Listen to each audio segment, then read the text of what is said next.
風だ。一緒に遊ぼうよ。じゃじゃーん。光り輝くがいい。大松となるがいい。交渉は終わりです。足元に気をつけて。逃げようなんて思わないでよ。はっ、世界を熱狂の渦に。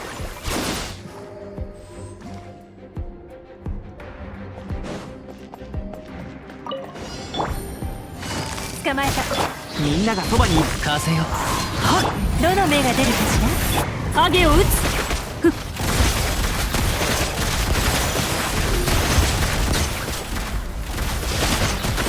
邪悪を狩り打つ。みんなは俺が痛がっちゃいない。はっ、せい、そう。争点。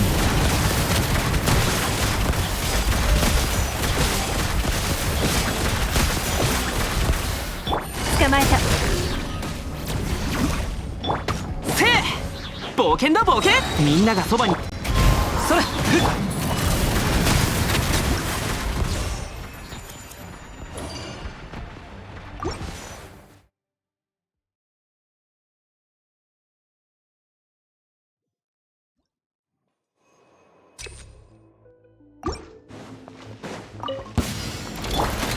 風だ。お披露目だ。高き者、私は下げず騒ぐな。歌え、僕の名のもとに。塵となってください。一緒に遊ぼうよ。よっ、静粛に。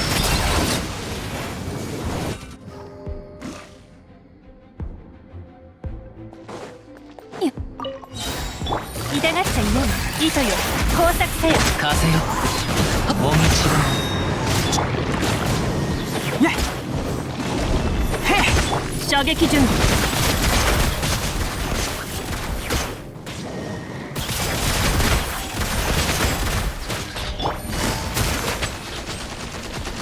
全力攻撃だ。くらい。はっ、そこだ。争点。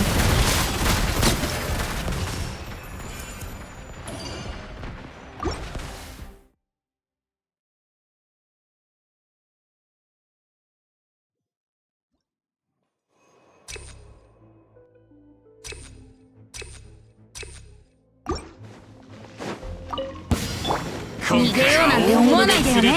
ふう、防衛モード。じゃじゃーん。騒ぐな海。私は光り輝くがいい。一緒に遊ぼうよ。殲滅モード。走る風だ。ここだよ。ほら、世界を熱狂の渦に。静粛に。高き者、私。絶縁障壁。ふう。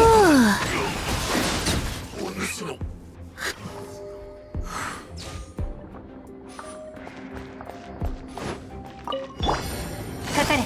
どの目が出るかしいてえ、燃えろ。はっ、みんなは俺が。ふっ、風の雲。ら。射撃10分。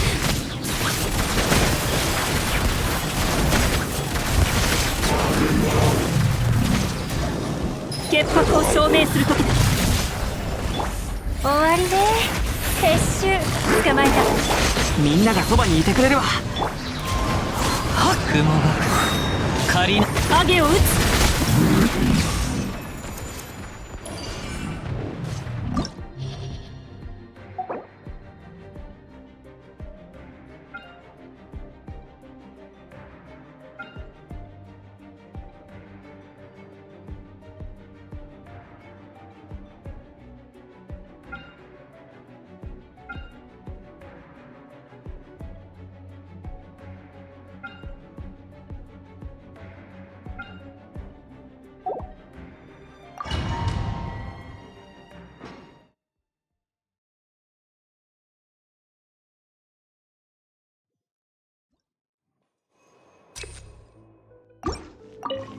あなたも一緒に踊りたいの？逃げようなんて思わないでよ。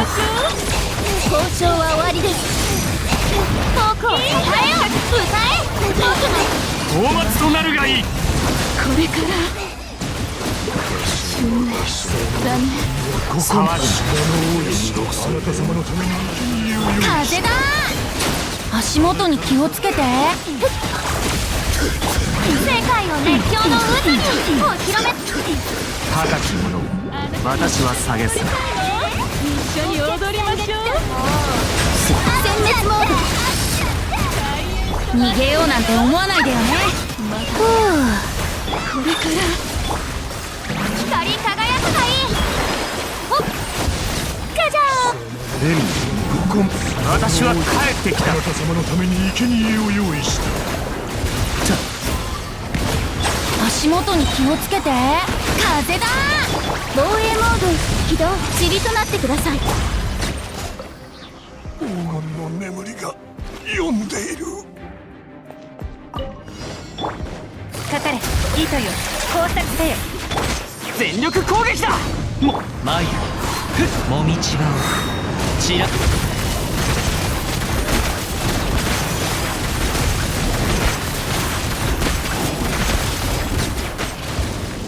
と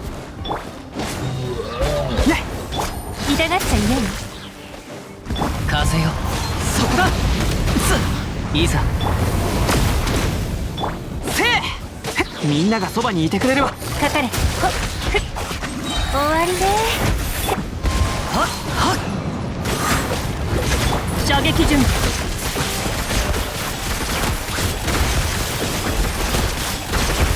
悪を見極め影を狩りつくらえ。痛がっちゃいないよ。はっそこだ。燃えろ全力攻撃。雲がく借りなく時とやっせい。そこ取れ。かかれ糸よ工作せよ。みんながそばにはっはっ争点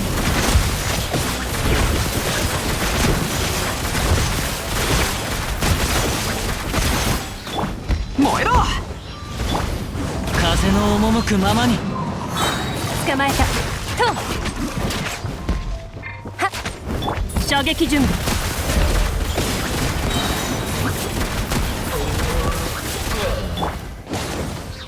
へっ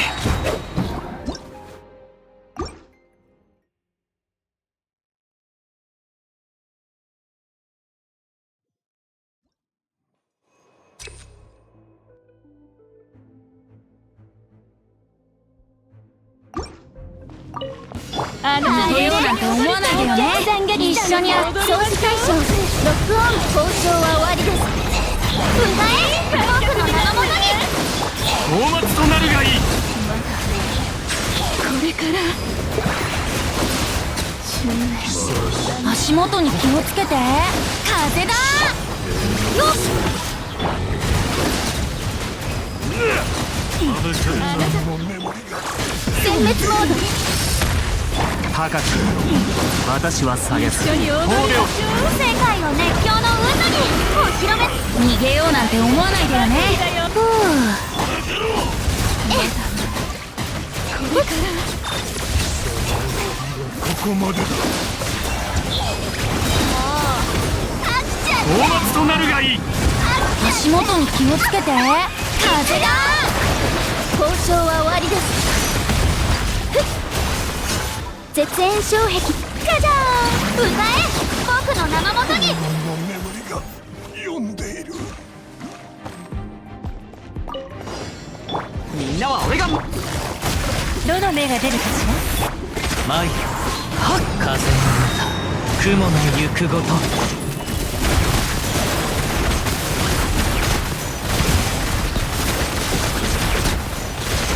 邪悪を狩り撃つかかれそこだ。なんのせいはっ風よふっふっ痛がっちゃいないよ。みんながそばにはっち終わりね。撤収。はっ争点。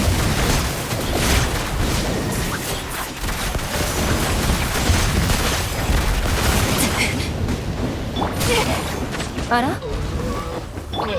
燃えろマイルふっはっやっ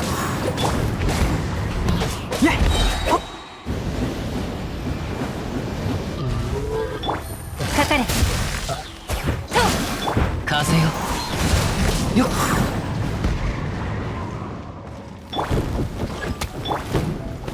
みんなは俺が守るせいせい捕まえた。どの目が出るかしら。射撃準備。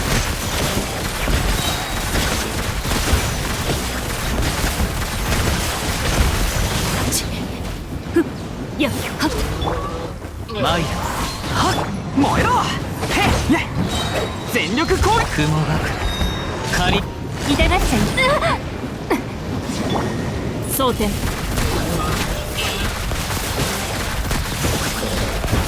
潔白を証明する時だ。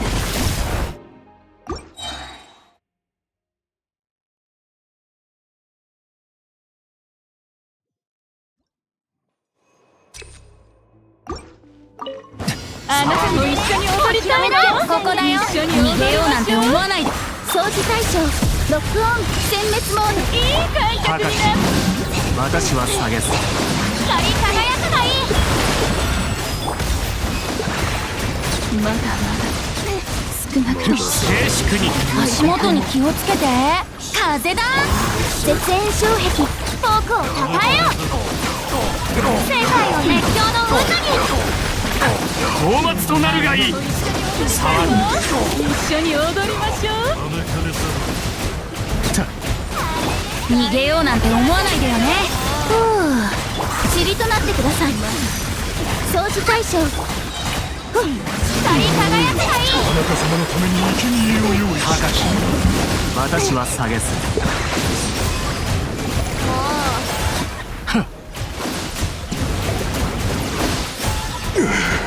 黄金の眠りが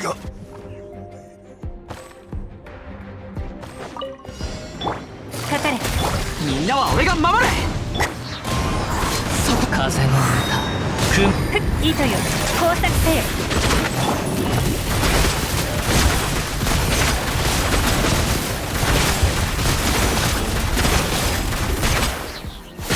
つい痛がっちゃいない。はっそれはっダメ。燃えろせい全力攻撃だくらえ風よその場しのぎじゃダメね。かかれ。さあどの目が出るかしら。影を打つ。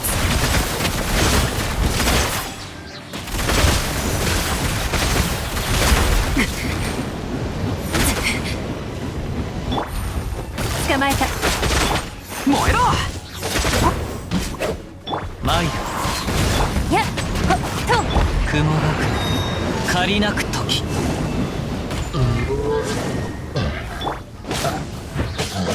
みんながそばにかかれ。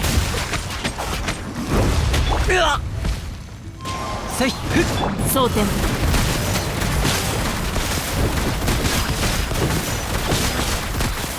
くらえ風よ糸よ工作せよ。やっうわみんなは俺がはっはっそ射撃準備。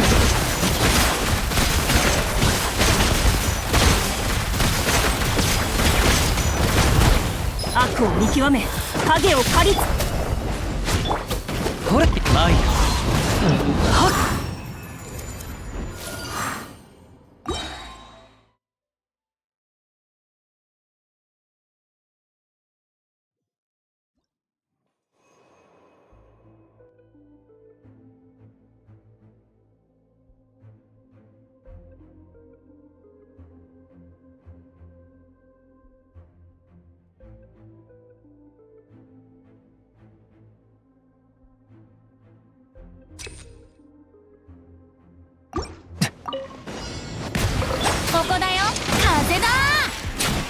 絶縁障壁展開。交渉は終わりです。世界を熱狂の渦に。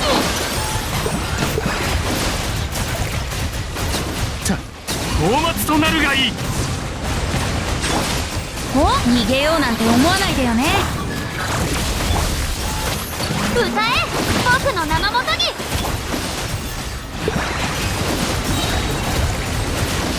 静粛に。殲滅モード。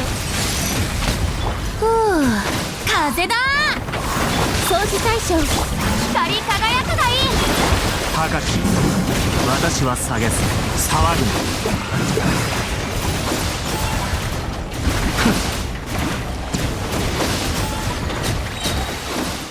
逃げようなんて思わないでよね。ここだよ。お披露目だ。神戸を垂れろ海。私は帰ってきた。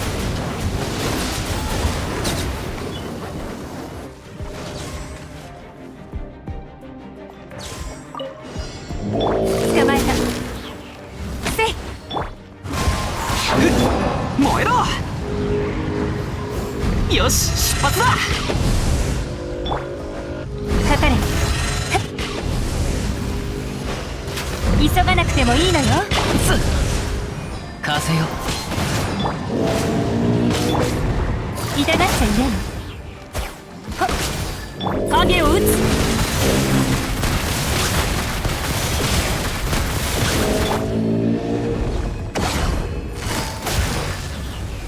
とせい。マイ全力攻撃だ。燃えろ。はっはっかかれ。終わりね。射撃準備。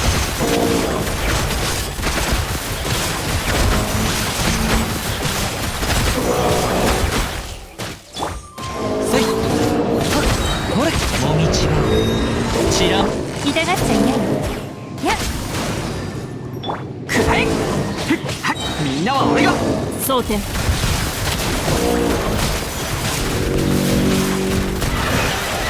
邪悪を狩り撃つ。風よ。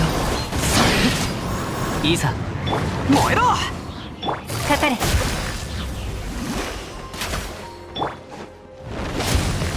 よし、出発だ。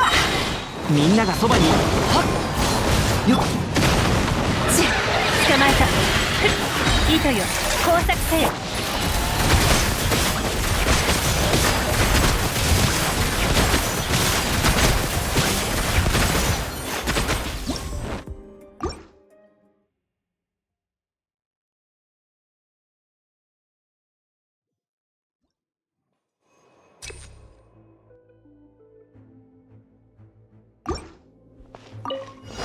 風だ。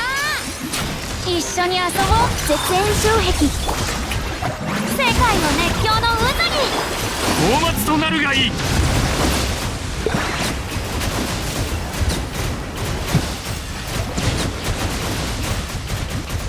神戸をた。逃げようなんて思わないでよね。塵となってください。光り輝くがいい。じゃじゃーん。防衛モード。高き者、私は下げず静粛に。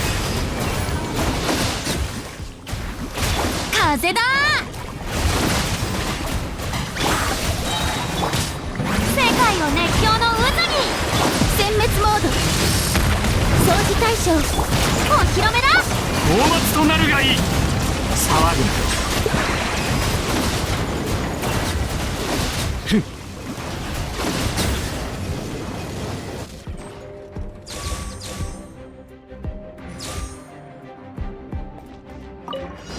射撃準備。痛がっちゃいないよ。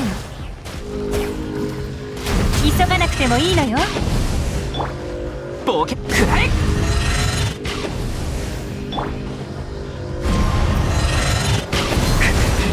え。やりおれ。捕まえた。はっ、い影を撃つ。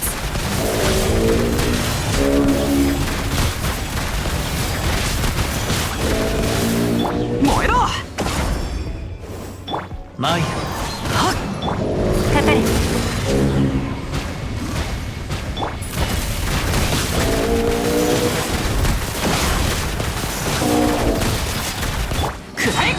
全力攻撃。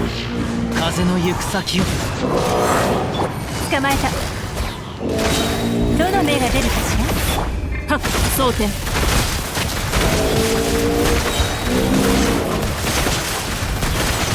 悪を見極め影を刈り尽くす。せい。痛がっちゃいない。風の歌雲。みんなは俺があ、そこまでか。射撃準備。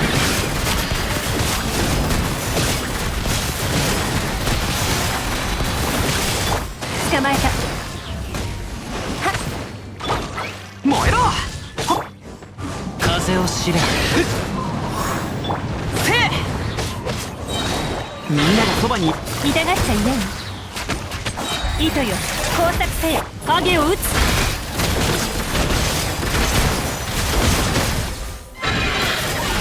さっさと終わらせよ。潔白を証明するときだ。かかれ。燃えろ。せい。それ。もみちばを散らまく押し。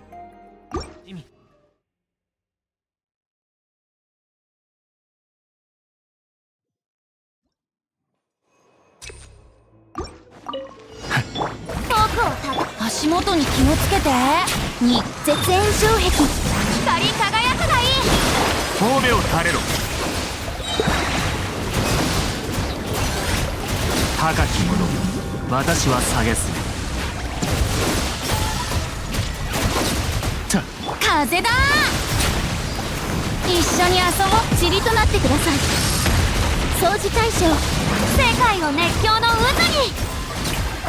騒ぐな。放末となるがいい。逃げようなんて思わないでよね。足元に気をつけ。交渉は終わりです。歌え、僕の名のもとに。ガジャーン。静粛に。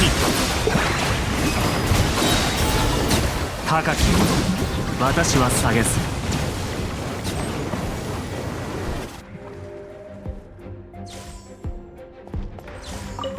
痛がっちゃいない。くらえ。とはっはっ。蒼天。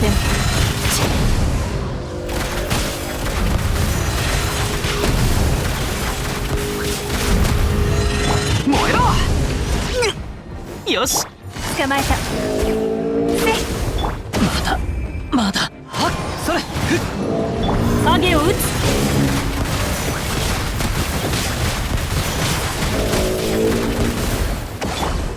痛がっちゃいない。はっ。くらえ。みんなは俺が守れ。へっ。いや。はっはっはっ。捕まえた。終わりね。射撃準備。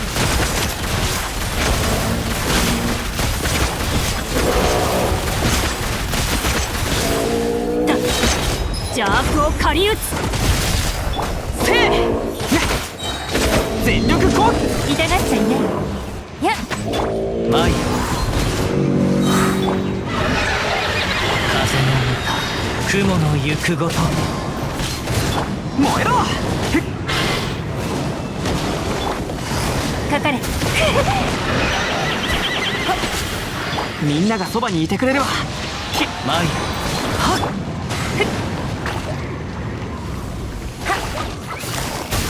やっ。どの目が出るかし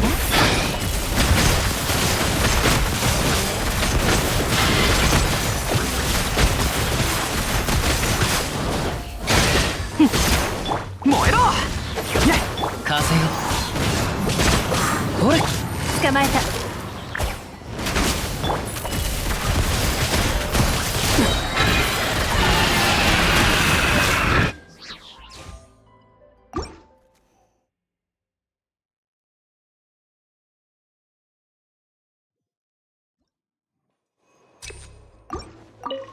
騒ぐな。風だ。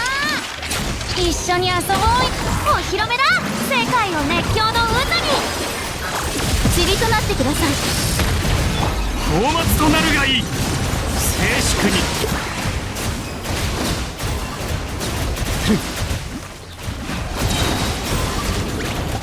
逃げようなんて思わないでよね。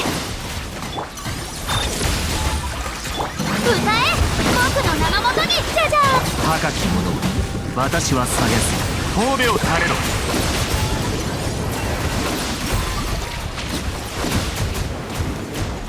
風だー。殲滅モード、防衛モード、世界を熱狂の渦に。海、私は帰ってきた。騒ぐな。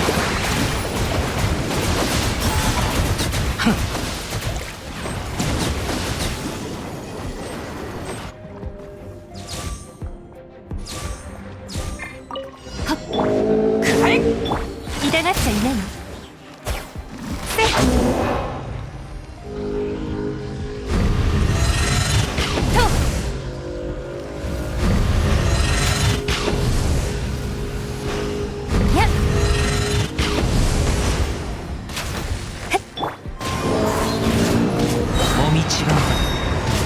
全力攻撃だ。かかれ。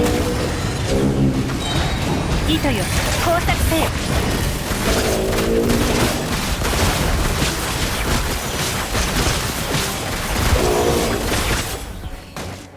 マイルふっせい。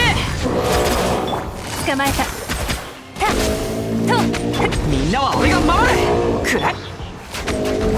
はっさいはっ。蒼天。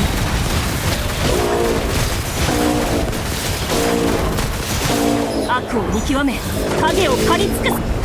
はっ。痛がっちゃいないの。燃えろ。はっ。みんながそばに。マイルそれふっ。影を撃つ。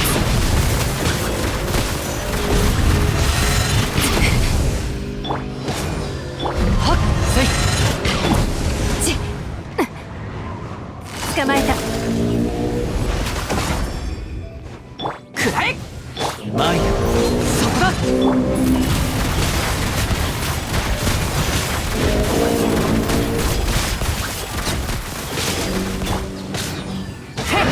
全力こはっはっ。かかれ。やっ。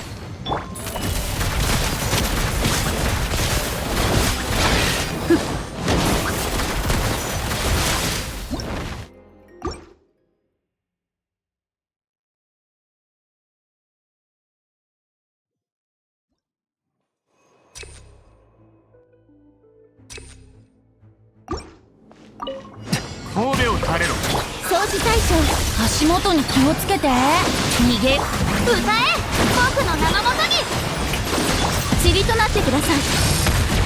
高き者私は下げず。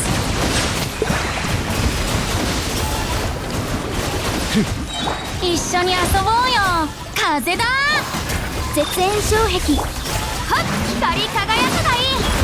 それふっ。静粛に。海、私は殲滅モード、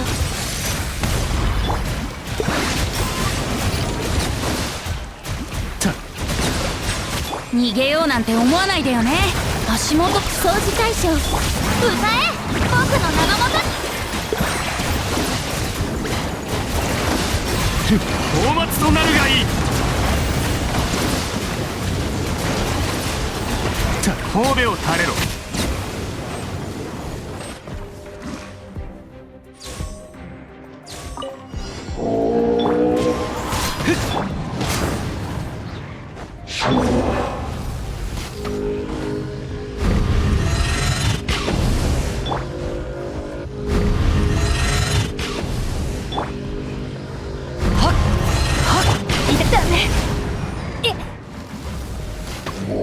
射撃準備。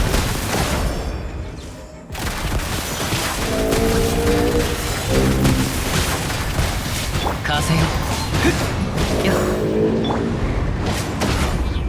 っねっ。かかれ。はっ。みんながそばにいる。マイルそこだ。燃えろ。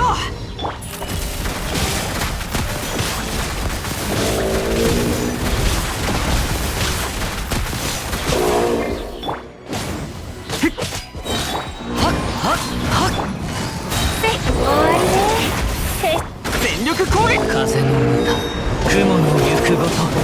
影を打つ。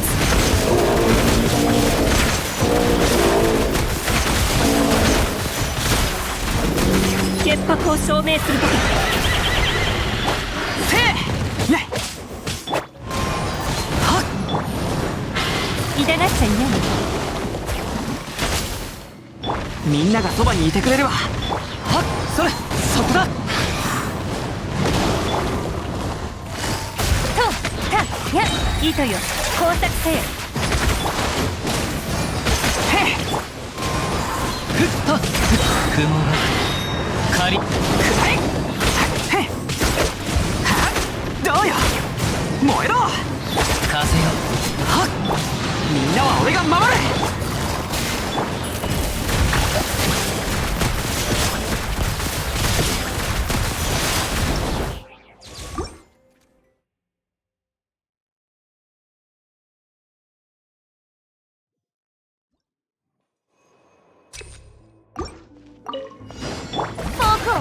ここだよ、風だ。塵となってください。光り輝くがいい。海、私は帰ってきた。ふう、逃げようなんて思わないでよね。防衛モード。歌え、僕の名のもと。静粛に高末となるがいい。足元に気をつけて。風だ。交渉は終わりです。掃除対象、光り輝くがいい。ガジャー。騒ぐな。海、私は一緒に遊ぼうよ。逃げようなんて。塵となってください。防衛モード。世界を熱狂の渦に。静粛に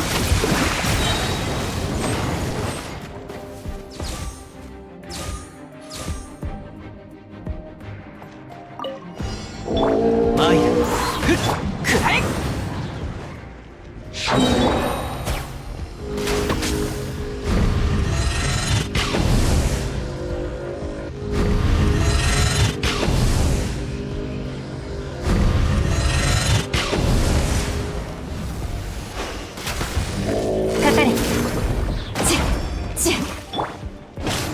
みんながそばにいてく。はっはっ、そこだ。風の歌、雲。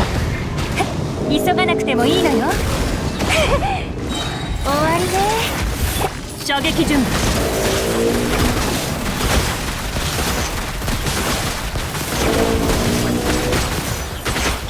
燃えろ、ね、全力攻撃。風よ。ふっ、痛がっちゃいない。争点。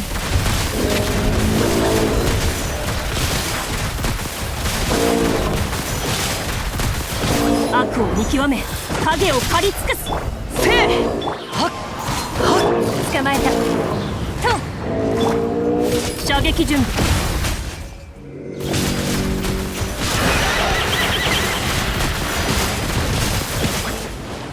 みんながそばにいてくれるわ。かかれ。どの目が出るかしら。雲が来る、借りなく時。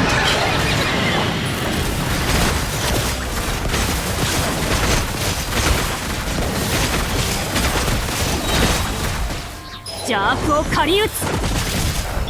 せい、へっ、はっ、ふっ、心配無用。みんなは俺が。捕まえた。影を撃つ。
あなたも一緒に踊りたいの？一緒に踊りましょう。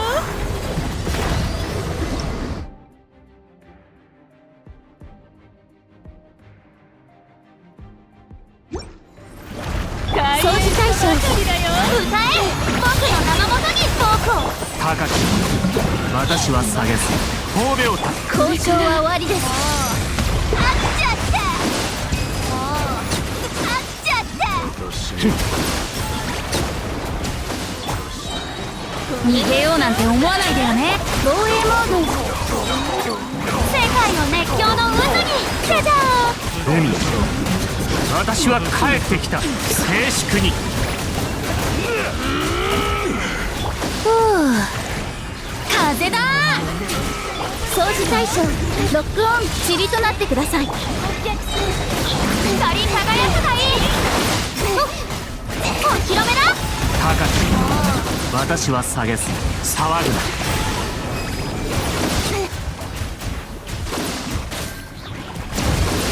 少なくとも観客はいたから。一緒に遊ぼうよ。逃げようなんて交渉は終わりです。世界を熱狂の渦に。神戸を垂れろ。の眠りが呼んでいる。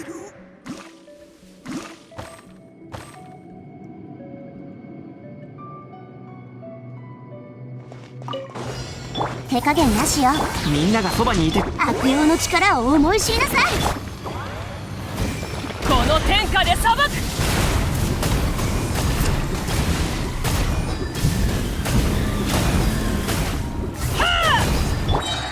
土峰よ、燃えろ。飛ぶか。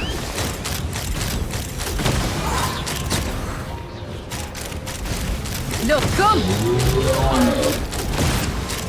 ロックオン、チュレ。手加減なしよ。口封じは任せたからね。みんなは俺が守る。石煙に葬られよ。風が立つぞ。今だ。ロックオン、今だ。空上を焼き尽くす。せえ。土峰よ、契約を果たせ。シトラリン、イチパパ、ゴーよ。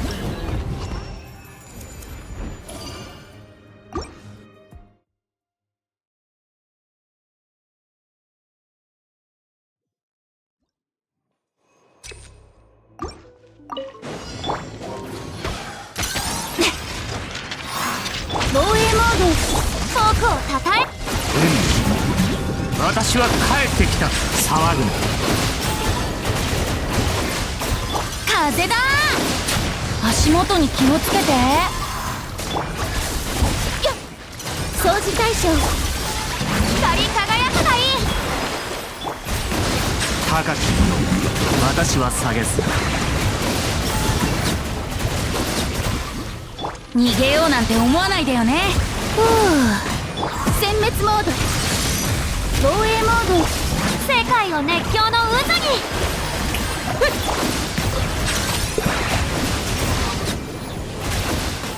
海私は風だ。一緒に遊ぼうよ。絶縁障壁、歌え、僕の名のもとに。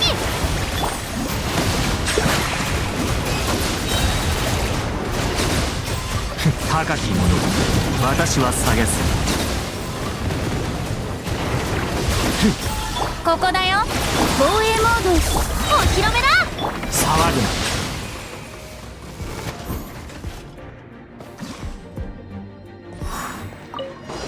みんながそばにいる。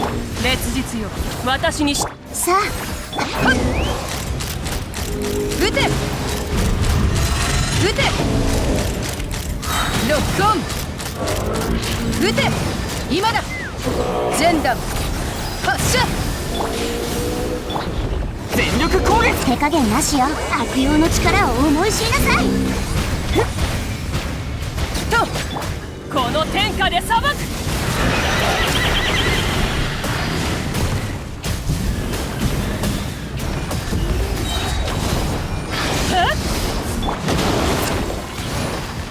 よし出発防衛くらえ飛ぶか。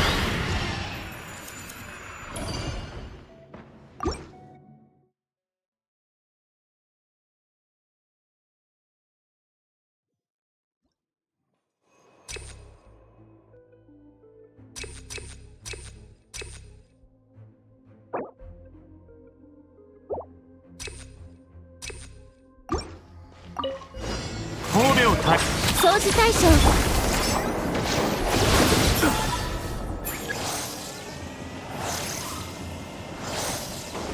逃げようなんて思わないでよね。足元に気をつけ。世界の熱狂の渦に。静粛に。海、私は帰ってきた。交渉は終わりです。家族防衛モード、一緒に遊ぼうよ。風だ。騒ぐな。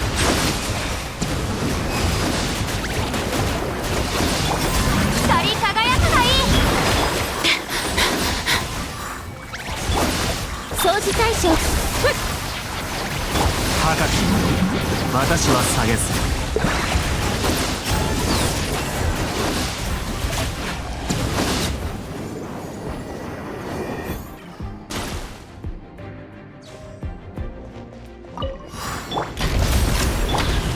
みんながそばに。土に寝よう。契約を果たせ。シトラリー。聞け太陽の本能を。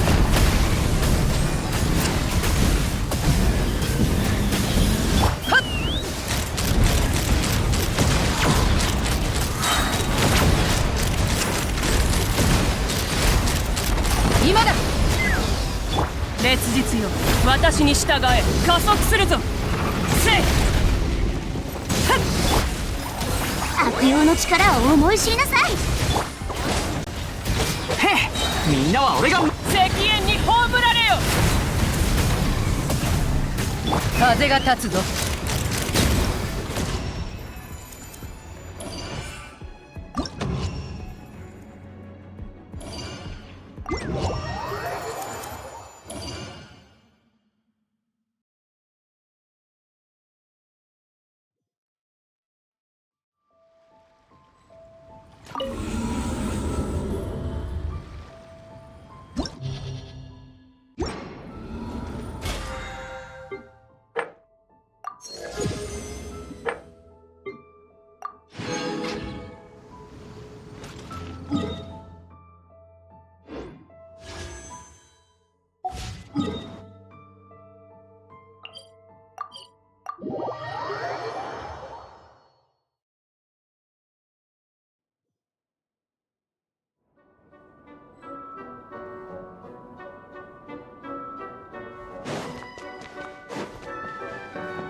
別の天地宇宙に分け与えられ。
あ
教えるのは一度だけだ。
次の仕事、相関化粧瑠璃のように落ちなさい。怖がらないで。律令チョック15。悪夢よ悪夢よ飛んでいけと静まれ。チョック15。来光意と美しきかな。チョック律令。呼びかけに応える。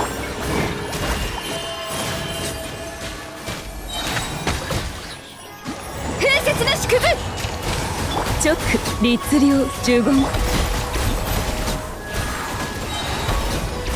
やっちゃんてっちゃん極寒それ完成。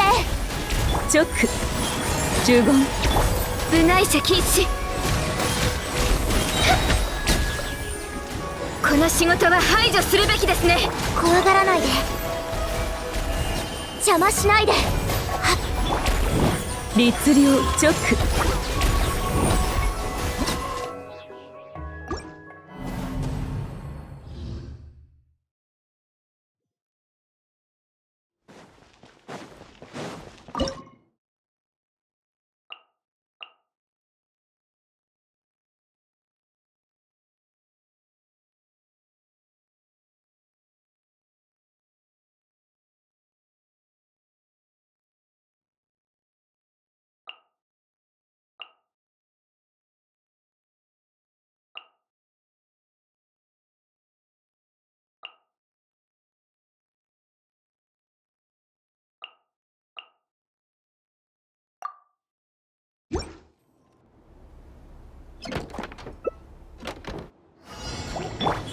律令7号式モジュール。極寒私の意。風雪の縮図。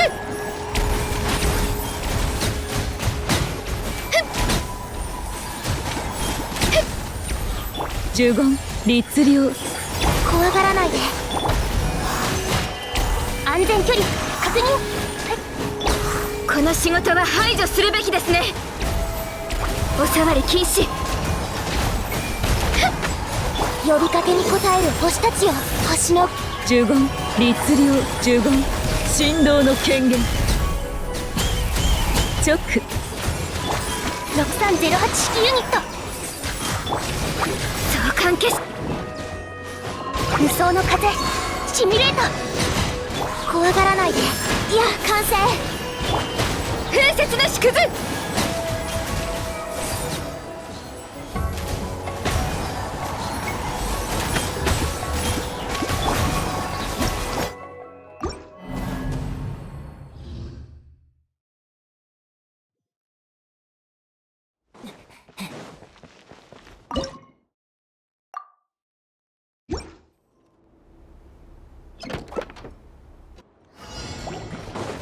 元王帝君のために。部外者禁止。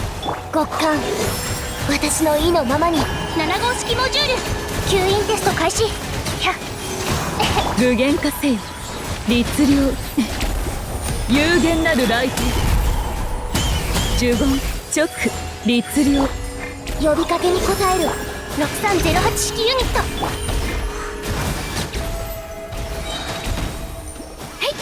この仕事は排除するべきですね。完成。極寒。呪言律令。吸引テスト開始。安全距離確認。無双の風。次の仕事は瑠璃のように落ちなさい。呼びかけに応える。呪言直律令。来光意と美しきかな。次の仕事はやっ。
一致団結。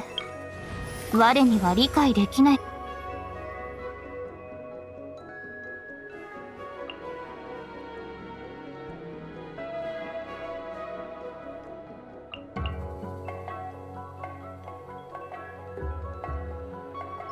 仕掛けに不備なし。では行くとしよう。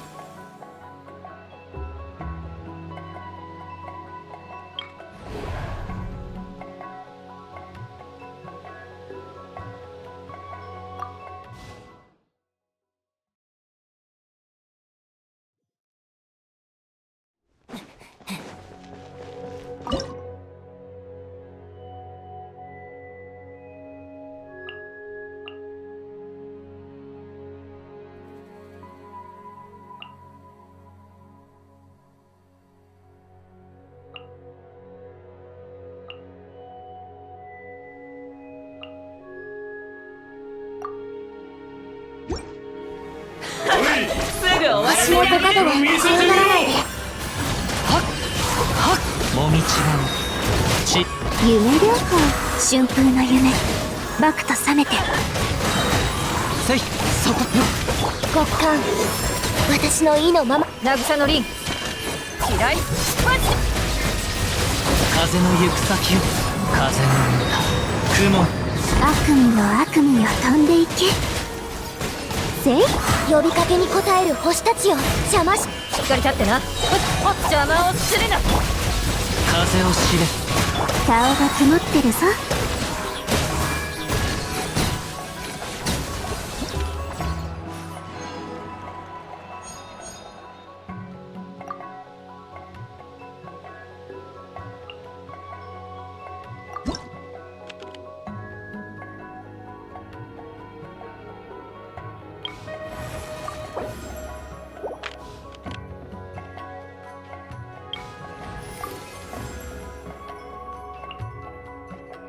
今こそ出陣の時。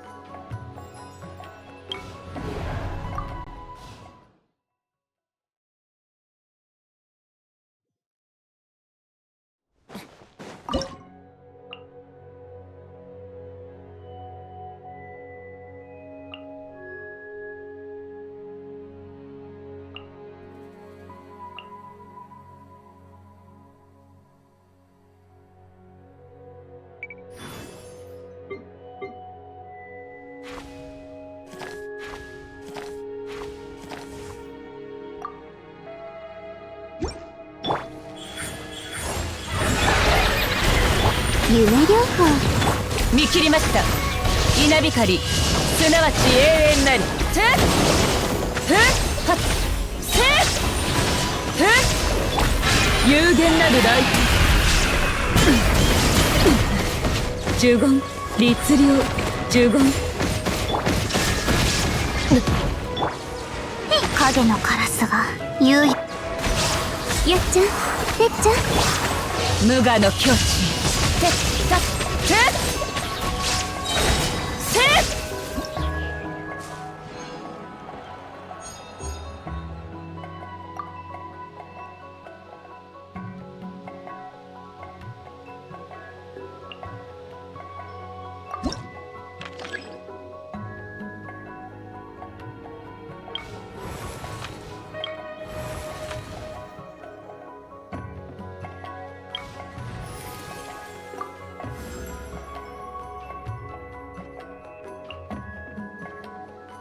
訓練を受けたいやつはいないか？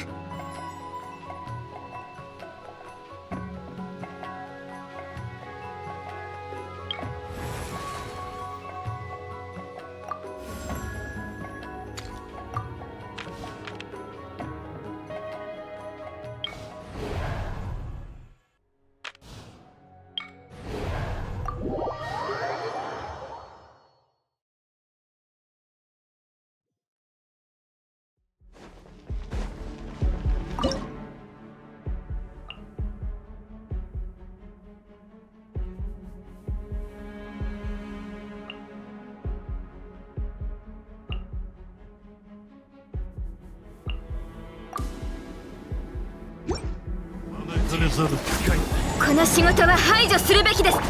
命ずる競争よ。イカズチのごとく。風よ散れ秋風幸運。動け。お触り禁止。だけろ。散れ律令に従え。よく見とけ。と千人のご高来だ。はっカウントスタート。て召喚化粧元王帝君のために。蔓延せよ。競争よ。呼吸を整えよう。はっ散れ秋風幸運に帰す。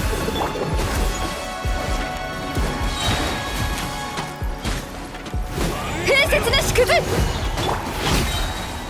合図を待てよな。どいてくれ。はっはっ天心直送お触り禁止。風よ散れ。もっと早く、もっと強く。ラストスパート。や動け。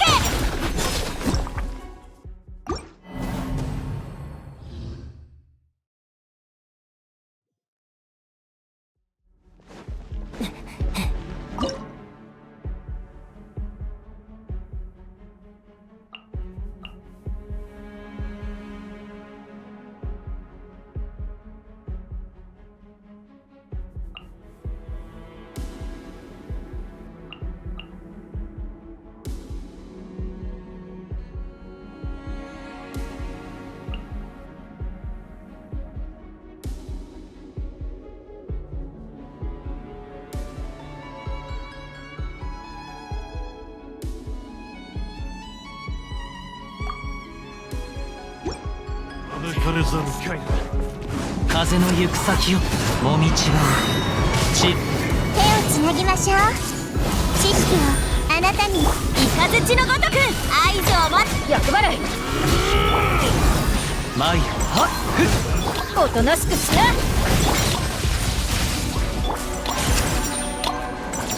風を知れ。風の歌雲の全部丸見えね。これこそが知恵の伝道。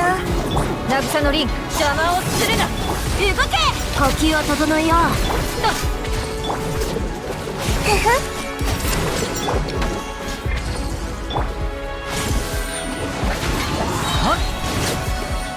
雲がく借りなく時左発女役払い。手をつなぎましょう。カウントスタート。もっと早く。知識をあなたにも。風よそこだ。風の歌雲の行く慰の凛。もう合図を待てよな。イカズチの邪魔をするな。風の赴くままに。やっほ役払い。雲がく借りなく時風を知れ。全部丸見えね。させ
この仕事は排除するべきですね。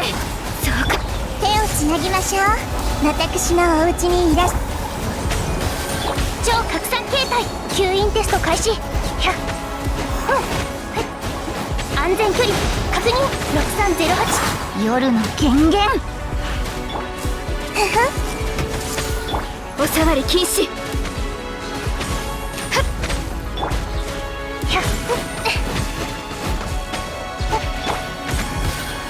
つなぎましょう。これこそが知恵の伝だ。元王帝君のために。次の仕事は吸引テスト開始。7号式モジュール6308式ユニット。吸引テスト開始。影のカラスが優也を求めている。相関化粧。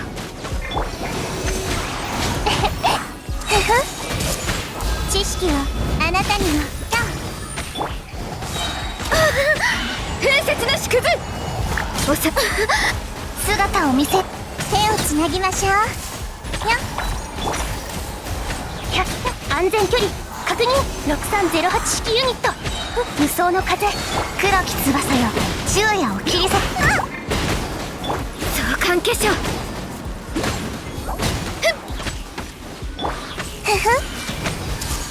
私のお家にいらっしゃ。またか。この仕事は排除するべきですね。部外者き。安全距離確認。手をつなぎましょう。相関化粧。6308式ユニット。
君のために入れよ競争よ食前に甘いものを。メモ。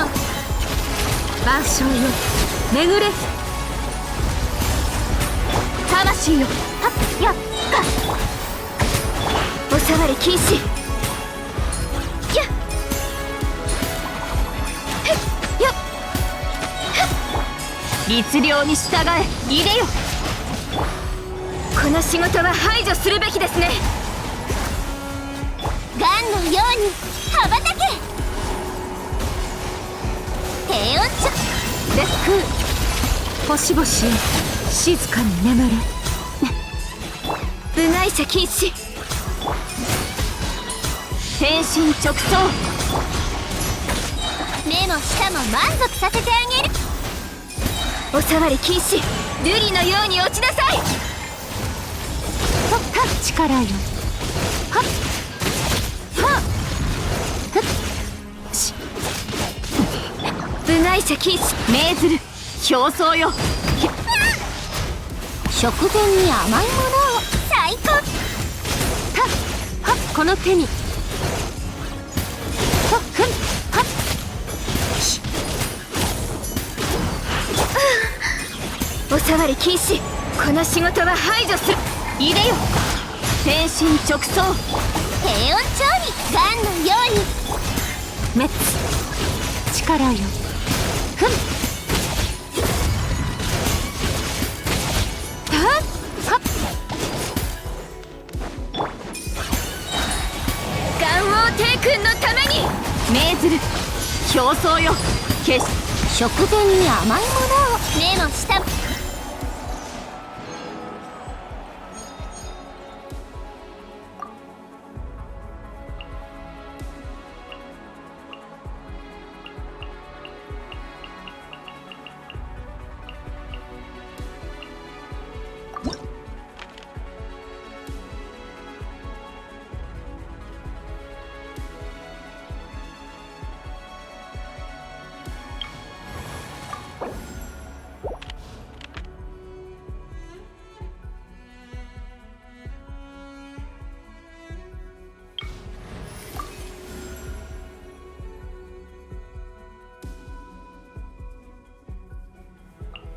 断機完了。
はっ逃げ道はよく見とけ。カウント。ふふ。知識をあなたに。八方の風幅稲光すなわち永遠なりふっふったせっふっ裁きのイカ合図を待てよな。もっと手をつなぎましょう。これこそが知恵の伝道。はっ風よはっ中風幸運を期す逃げ道はあります。はびこりなさい。せい。呼吸を整えよう。ふふ。カウントスタート。どい。しふったはっちれはっ痛くしちゃうかも。知識をあなたに。裁きの雷無我の境地はっふっせっよしせっせっせっ。 ふ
準備は万端だ。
開運召喚。塵となってください。風の神よ、我らを導き。ロ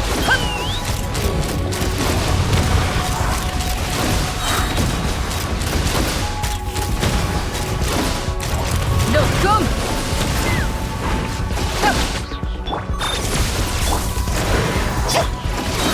チュレ。風が立つぞ。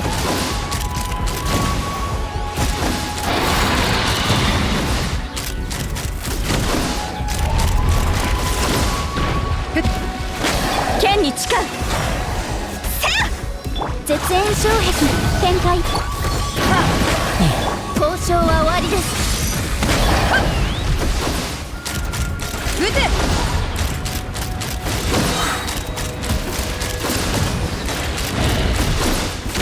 今だ。前段発射。いざ防衛モード。飛ぶか。ロックオン。今だ。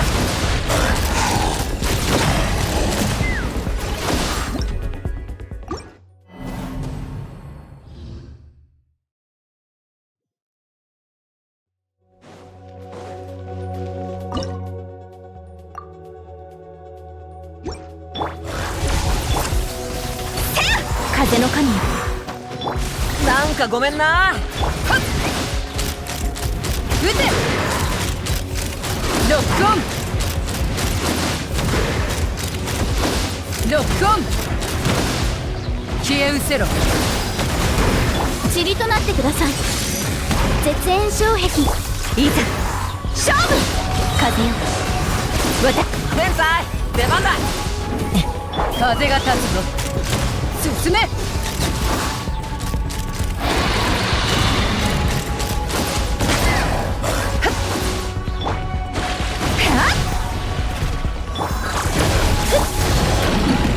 飛ぶか。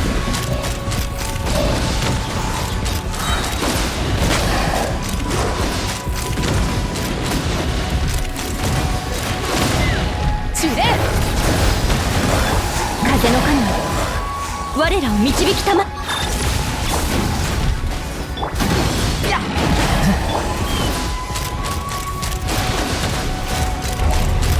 今だ。撃て。今だ。防衛モード起動。殲滅モード。撃て。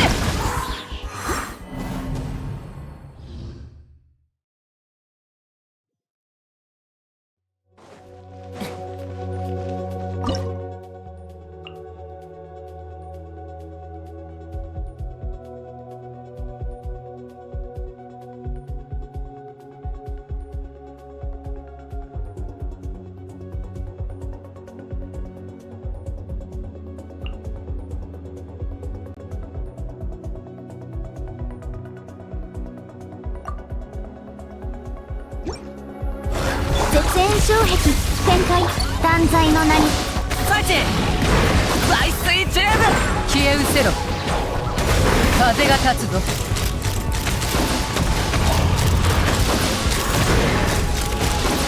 ロックオンロックオン塵となってください掃除対処夜の源源へい答えなさい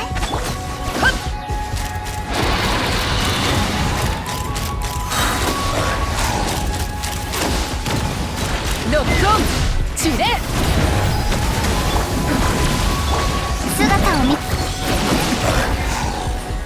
飛ぶか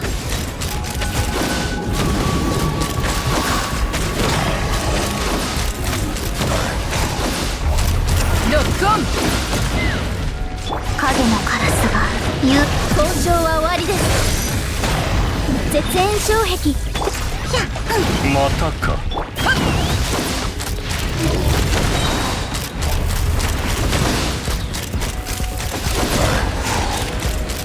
撃て撃てジェンダー発射やっはっ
しよっか。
我が義兄心は傑物にも恥じない。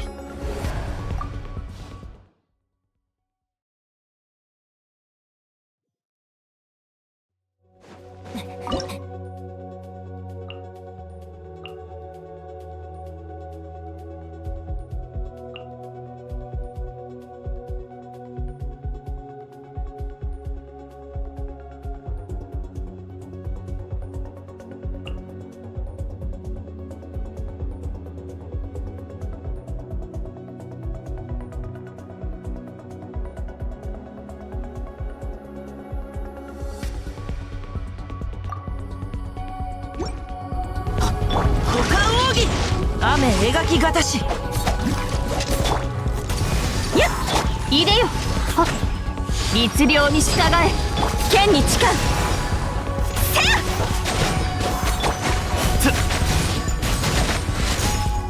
うらさあうらいってください。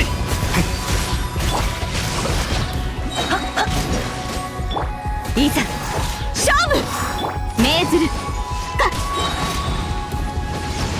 競争よ。決心サイウルコ風よ。私少しいいかい。うら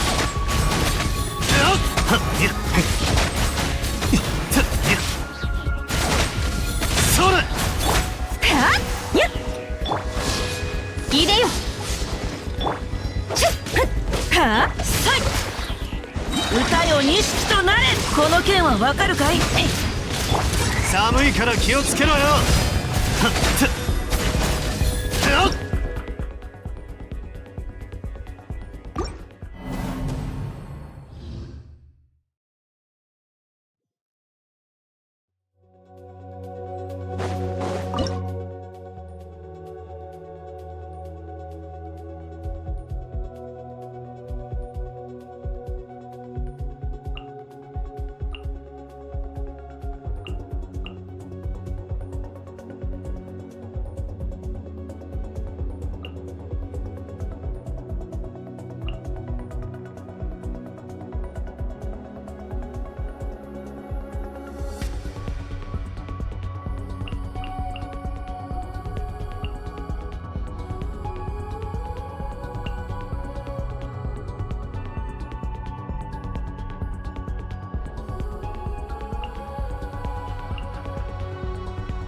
開運召喚魂よ天身直送雨描きがたし股間奥義消え失せろふっやっとへい飛ぶかロックオン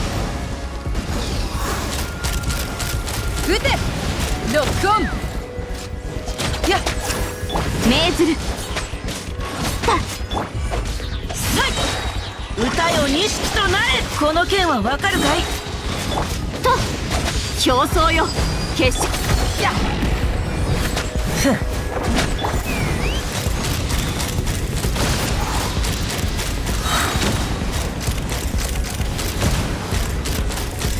ロックオン今だ散れ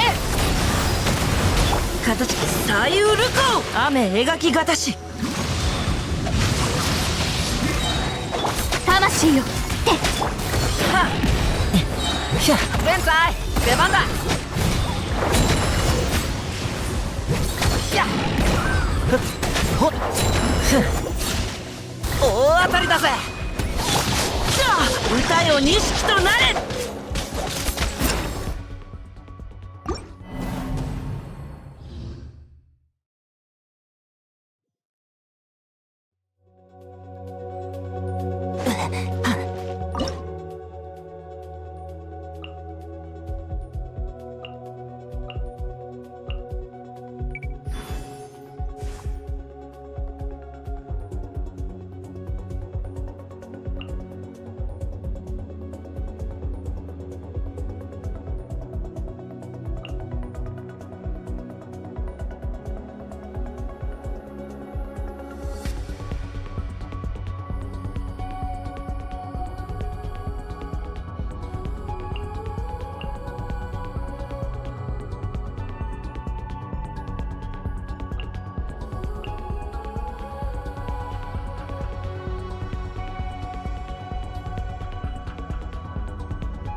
大将股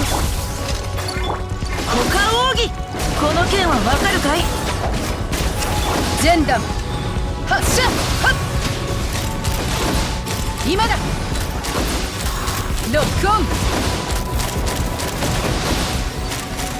今だ恐れなくていいぜ罪の向き絶縁障壁展開殲滅モード雨描きがたしこの剣はわかるかい歌よ錦飛ぶか今だロックオンロックオン消え失せろ加速防衛モードへ。やったサイウルコ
遅刻なんてしてないからね。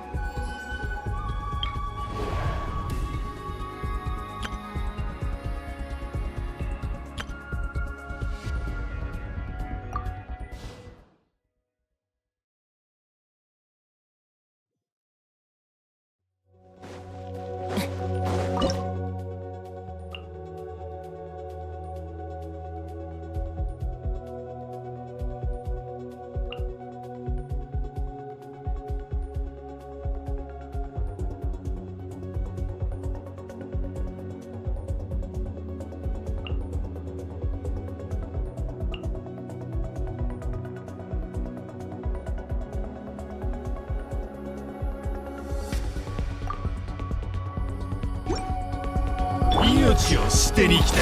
口封じは任せたからね。逃げようなんて思わないでよね。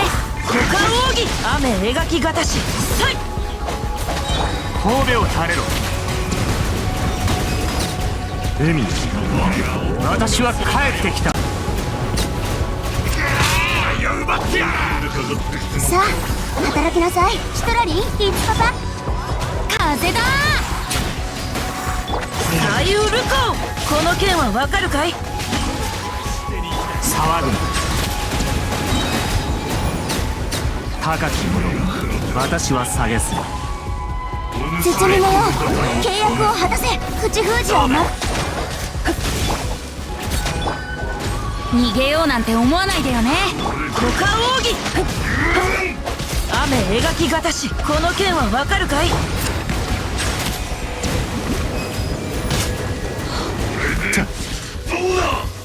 足元に気をつけ。大末となるがいい。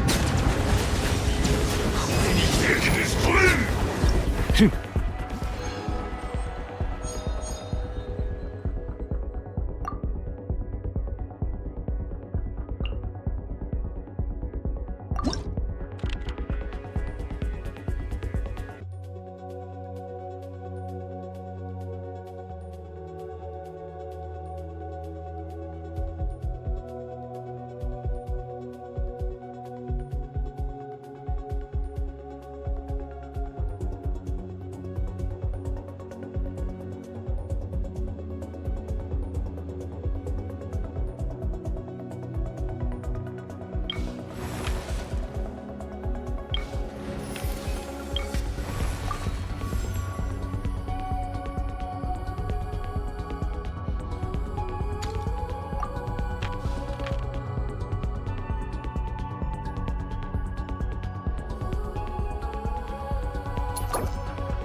いでよ、律令に従え。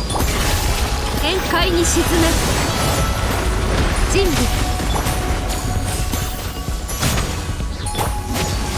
はっほっよっ、冷凍の時間よ。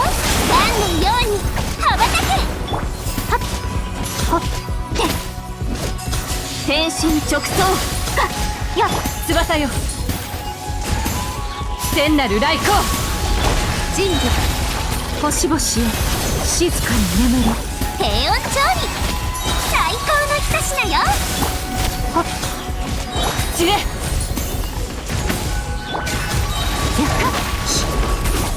やっはっ。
person drinking tea over there.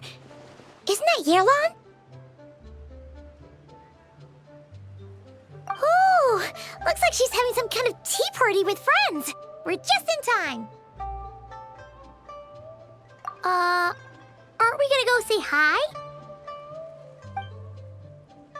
Well, Officer Edler, after all that work, I think we've got them this time.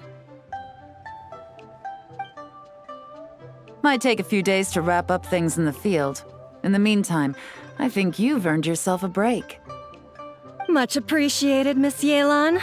This case really took it out of me. 13 strongholds. One thieving weasel after another. We rounded up so many people, you almost start to hope a few were innocent, just to balance it out. I'm just glad we finally took down these crooks. Anyway, I'm gonna drop in on that old classmate of mine in Chaoying Village and reminisce about old times. Don't forget to take some tea and dim sum back to your friends at the Maison Gardiennage.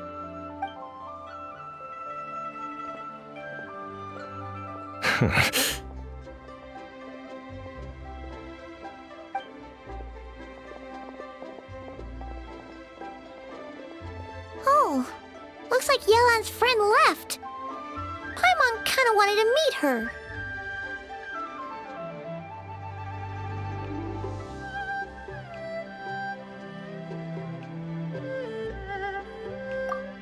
Ah, another pleasant surprise.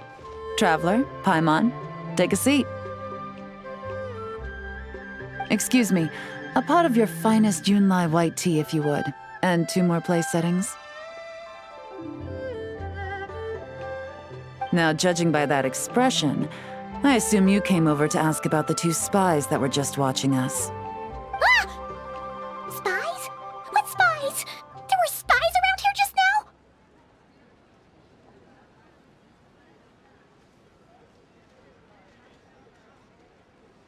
Oh, more than that, I'm sure.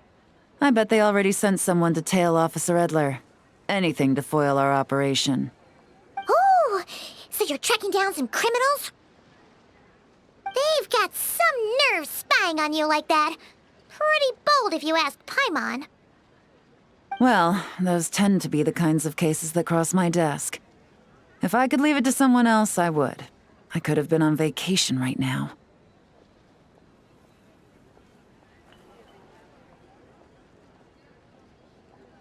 Mora laundering, to the tune of 10 figures and counting. Laundry? What does that have to do with Mora? And who are these figures? There are 10 of them? In layman's terms, a certain merchant in Fontaine possesses a large amount of Mora obtained through illicit means. But it's easy to get caught when you're moving that kind of cash. So you cover your tracks, create a front to avoid detection, and what do you know? Your illegal Mora now looks completely legit. And this merchant's front of choice? Fine art and antique auctioneering. He buys goods from all over Tevat, brings them back to Fontaine, and rebrands them as pieces of fine art, driving up their price in the process. Then, when the items go to auction, he buys them up at their inflated price with his own illicit funds.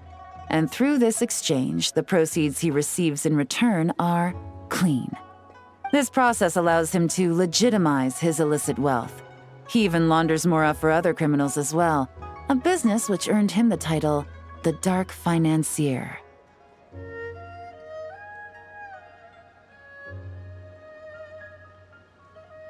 That's to be expected, I suppose. In Chenyu Vale, you can get your hands on exquisite antiques without breaking the bank. Tea sets, porcelain, jade, statues, all easily marketed as pieces of fine art. Liyue goods being used in illicit underground schemes poses a real threat to our trade standing in the long run. So, instead of getting to enjoy my long-awaited vacation in Fontaine, it's back to work for me. Okay, Paimon thinks she gets it now. It's like moving Mora from one hand to the other. In other words, just disguising where it originally came from. But if you know what this merchant is up to, shouldn't it be pretty easy to catch him? You go to the auction, wait for him to appear, then nab him right as he goes to purchase his expensive piece of Liyue art. Not a bad plan, Paimon. But there are too many loose ends. If you were the mastermind behind this whole scheme, would you really expose yourself as the face of the operation? Oh, yeah. You wouldn't want to be seen doing the dirty work. You'd send someone else instead. Like, if Paimon was the bad guy, she'd send the Traveler. No, wait! Even if Paimon turned bad, the Traveler would never. Paimon would need, like, a group of minions or something. Oh. Oh! Paimon gets it now. Even if you track down the goods, if this dark financier guy isn't the one doing the buying at the auction, you won't catch him. It's not just a matter of who's at the auction. You also have to source the goods, transport them back to Fontaine, get them to the auction house, none of which are tasks he performs himself. He has a whole crew to hide behind. Tracking down the goods is already complicated enough. They change hands so many times, the trail is almost impossible to follow. So the most logical course of action is to play the long game. You start small. You find someone you can follow behind all the smoke screens, who'll lead you straight back to the dark financier himself.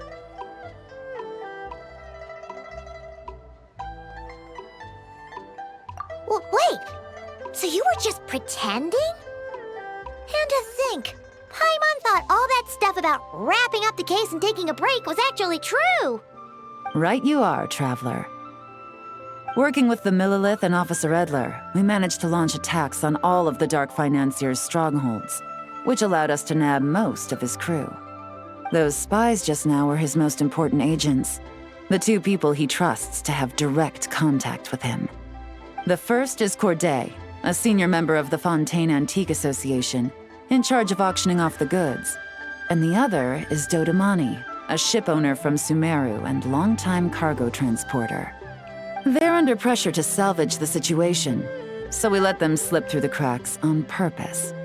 The goal is to make them think that, by some stroke of luck, they're in the clear and have room to act.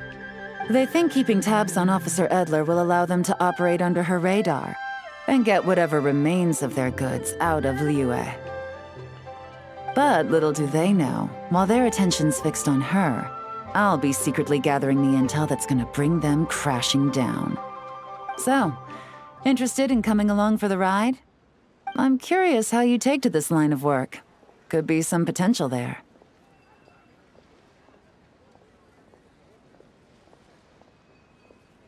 Yeah, we kinda stumbled into this whole thing, but now we're a part of it too. Let's do it! For Yelan, for the people of Chenyavale, and for, the Liyue business world! I admire your selflessness, Traveler and Paimon. Let me be the one to look out for your self-interests, then. Namely, your payment. How about we do this the Fontainian way? You'll get exactly what a top agent receives for a dangerous field mission. Getting started is always the hardest part, but luckily, I have a lead. The Dark Financier's crew is even more on guard than usual, so our best bet is to do some counter-surveillance to get on the right track. And I think I know just the place to start. Let's head northeast and see if I'm right.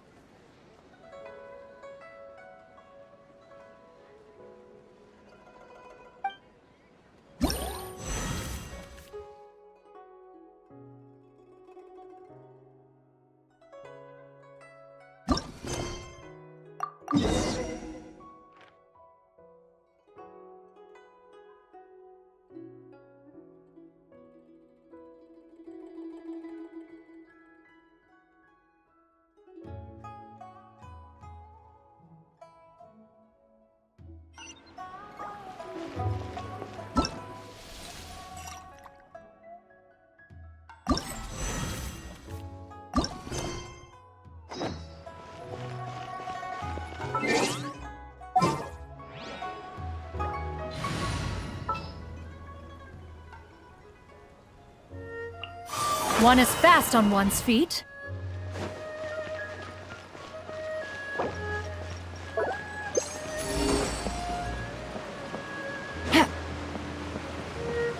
Take it easy.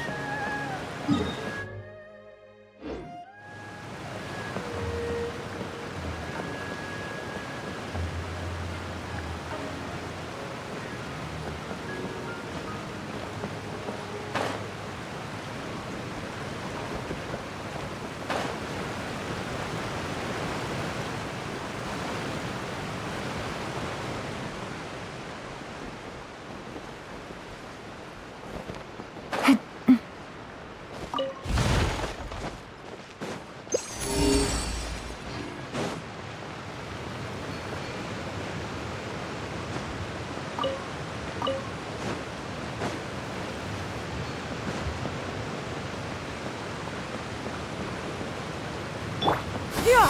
Scatter! Skyward!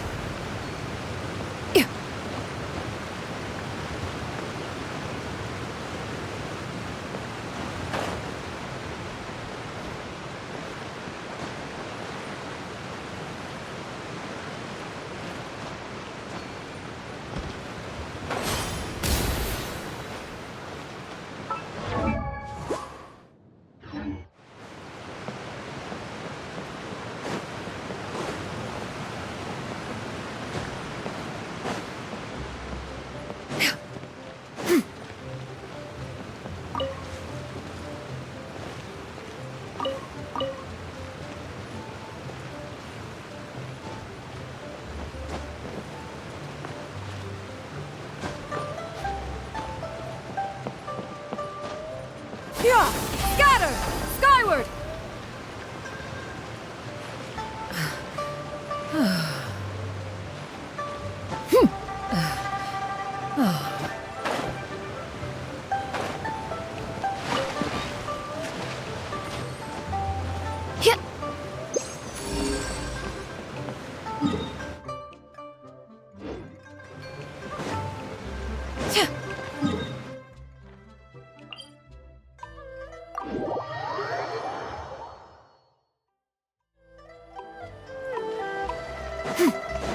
Yeah!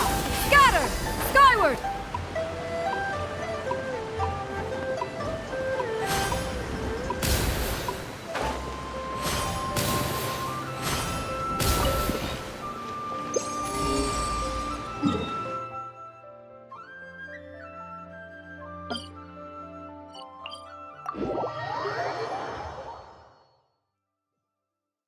In this era of fair winds and gentle rains, one needs not marshal the winds to deliver the rain clouds.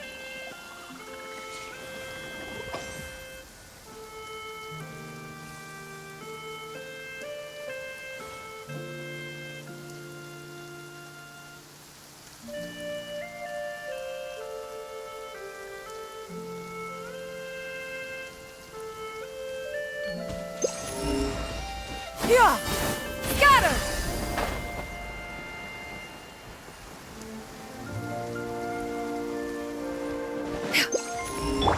Full throttle!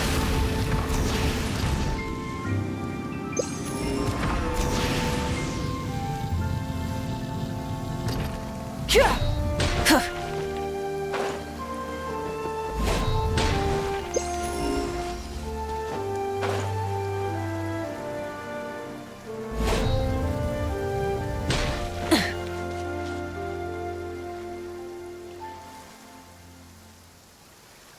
All right, let's start our investigation here.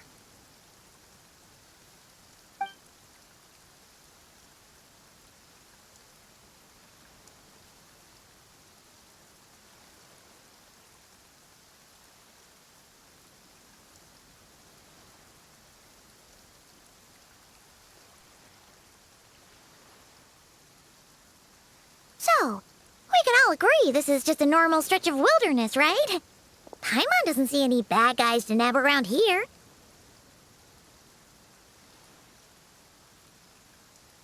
Well, it didn't take long for you to understand our role here, Traveler. Thinking like a top agent already. Impressive. Like I said, we need to start small. If we want to track down the man himself, our best bet is to start with his goods. So right now, finding his stock is our #1 priority. And to do that, locating his hidden stronghold is imperative. Which brings us to why we're here. Pretty good vantage point from up here, don't you think? Huh, guess so. Paimon can see the port of Elang Wharf, the boats in the distance, and some kind of tower. What's that for? It's a lighthouse. The Millilith use it to monitor the situation at sea. In addition, the flashing of the light can also serve as a means of communication. Oh, let's hear it. Not too far off at all, traveler. The Millilith maintain an impeccable level of security in Shenyu Vale through consistent patrolling. This location offers a perfect vantage point to observe their lighthouse signals and deduce their patterns of behavior, which is a huge help if you need to move goods under the radar.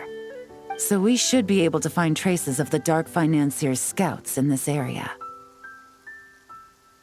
Oh, okay. Paimon doesn't quite follow, but she'll take your word for it. It's simple. Just take this forensic imaging device and investigate the surrounding area. As long as we're meticulous, I'm positive we'll find something.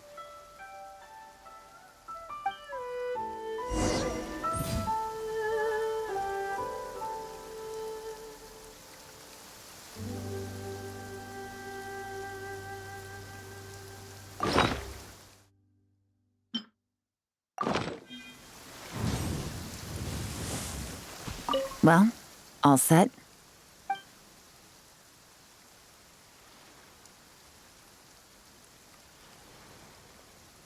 Remember, an eye for detail is key. Clues are often hidden in plain sight.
Some good finds. Whatever door this key opens could be critical to the investigation. And this carrier pigeon tube contains several coded messages. Huh. So there really is evidence around here. It's like these guys aren't even afraid of getting caught. What if the Millilith noticed them spying and decided to investigate? These objects suggest the Dark Financier scouts were likely disguised as fishermen. People like that are trained not to crack under pressure. All they'd need to do is come up with a believable excuse, like needing a place to rest. The Millilith can't investigate or apprehend a civilian without probable cause. Ugh. Paimon can just see their smug faces getting away with something like that. Not to mention, the traces on these objects are fresh, which means the scout here is still active and wasn't among those caught by Officer Edler. So we need to stay vigilant. We can't let them know we're still on their tail.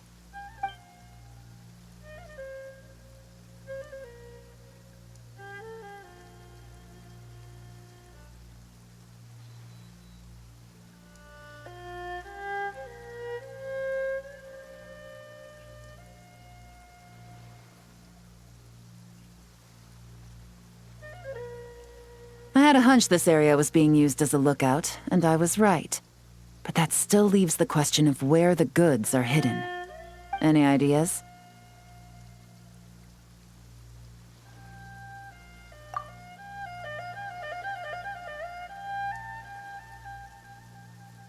Spot on again, Traveler. Looks like you don't need anyone to hold your hand when it comes to deductive reasoning. Given a carrier pigeon's speed, the two locations should be close enough to deliver messages quickly. That means the base we're looking for should be within a certain radius. Ruling out areas within line of sight of the lighthouse, as well as places with a lot of foot traffic. That just leaves the shallows to the north of Mount Mingyuan? That certainly sounds plausible. You have the cover of the mountains, and the advantage of hiding right under the authorities' noses. Well, our next destination is decided then. Let's go.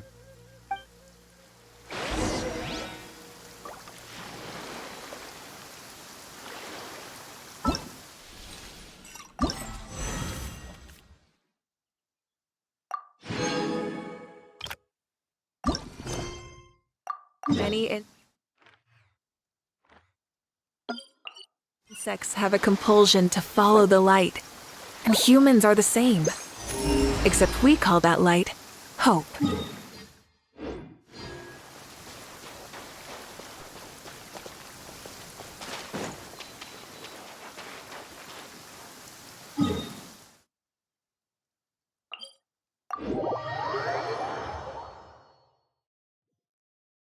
Oh, you're dripping wet.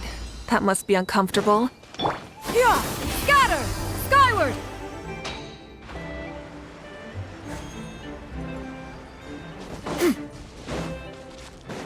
Yeah! Scatter! Rev the engines!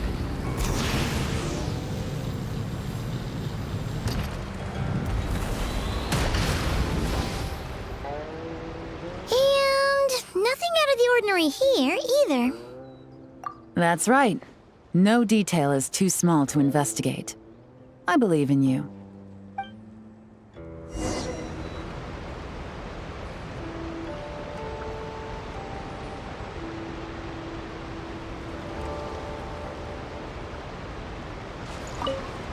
Once you equip the forensic imaging device, you can start looking for clues.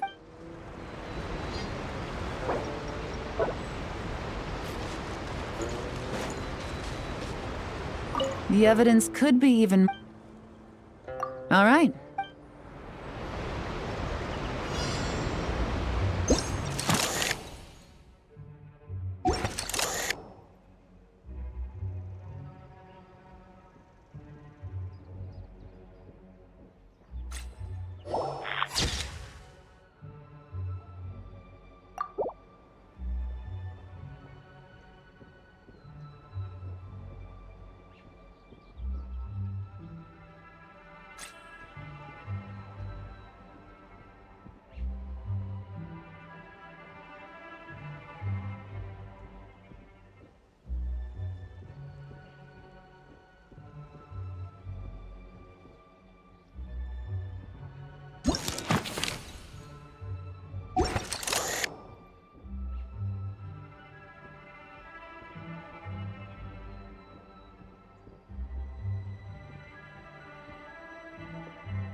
definitely wasn't easy to find.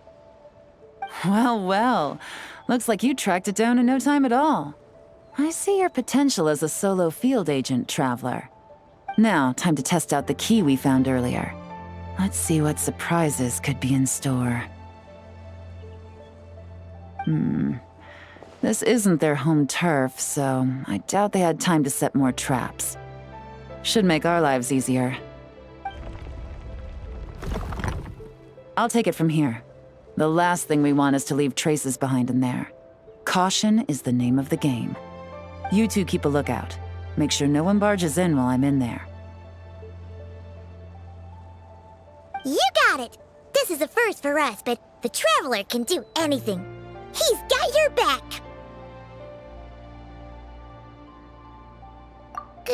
Good point. Yelan doesn't make mistakes like that.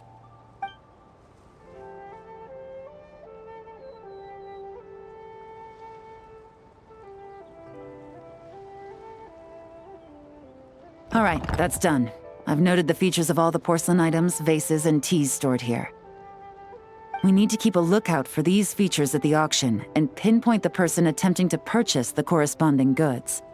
Then, we can let them lead us to our main target. Wow, that was fast! You must do that all the time, huh?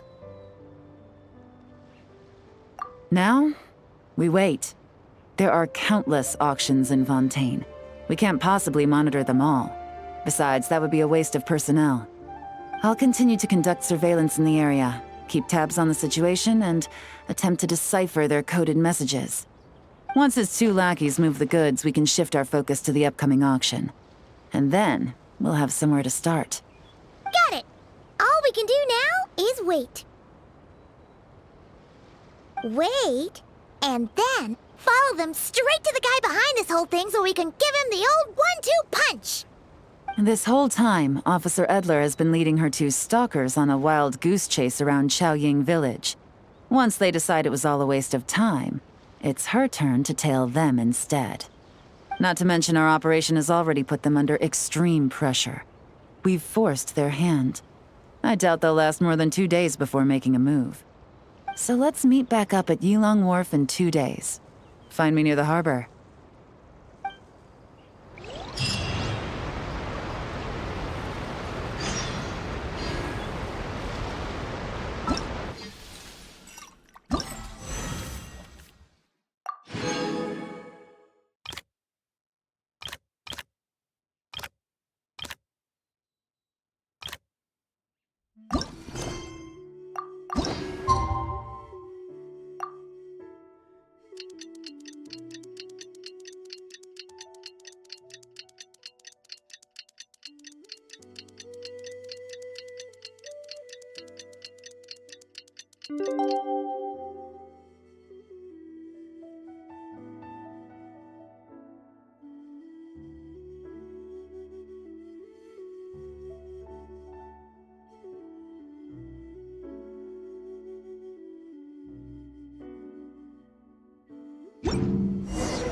Well, it's been 2 days. Let's go meet up with Yelan. Ooh! Paimon's getting excited! Searching for evidence, tracking down a crime boss. It's like being a real detective!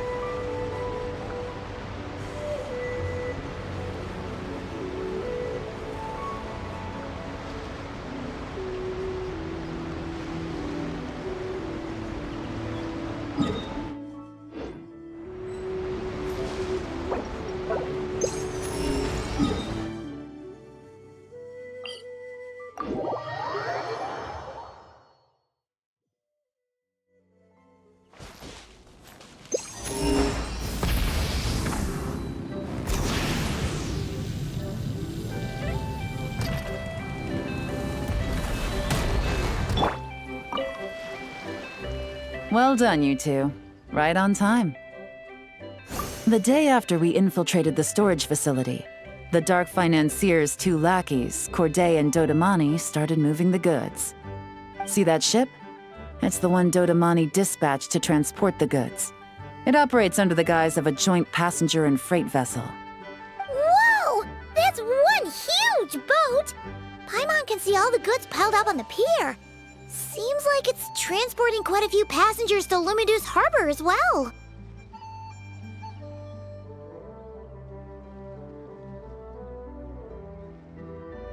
Thinking 2 steps ahead? I like it. You're a fast learner. If Corday and Dodamani think the authorities are onto them, it's possible the goods they're sending to Lumidu's harbor are a whole bunch of nothing. Just bait to flush out the law enforcement on their tail. But we need to be careful. Several members of the crew have confessed that a veteran treasure hoarder known as Scamface is involved with the dark financier. As an escaped convict, Scamface is a master of staying hidden. Based on our earlier investigation, it's clear he's the one who's been doing reconnaissance on the Millilith's lighthouse. I'll circle the area to draw Scamface's attention away from the scene, while you two inspect the goods. Remember to keep a low profile. Yeah! And Paimon will do her best to float closer to the ground. No higher than the traveler's shoulder.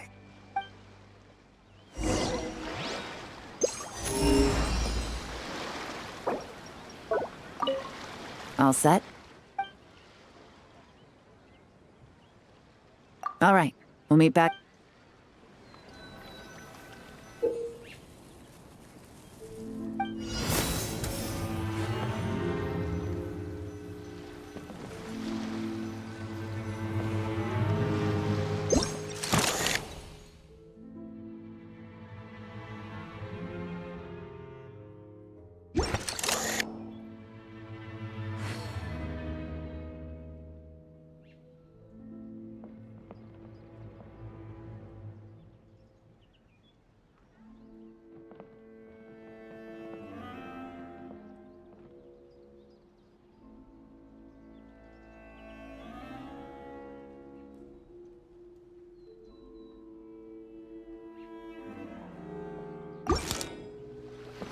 So much cargo again today.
Okay, so no fakes.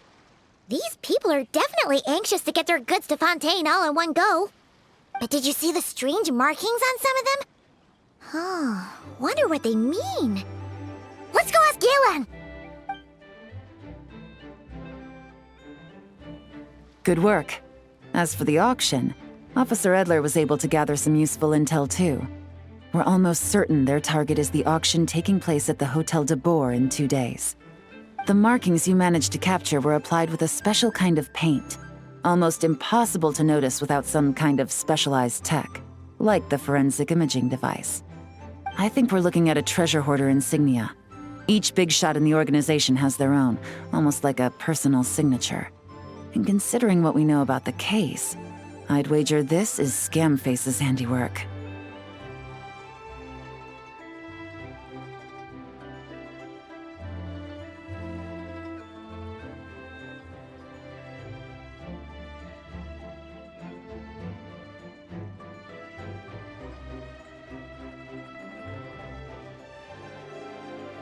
Based on the port manifest, it looks like the marked goods include fertilizer from Sumeru, local fireworks, soap, and perfume.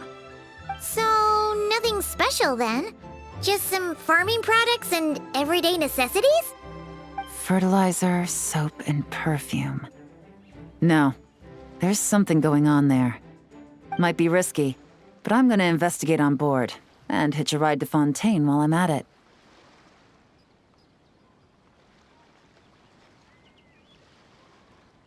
Yeah! Let's see this thing through! Paimon's gotta know what's going on here.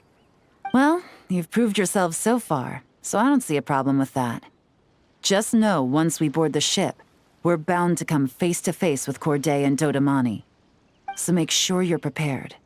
The investigation might look a little different this time.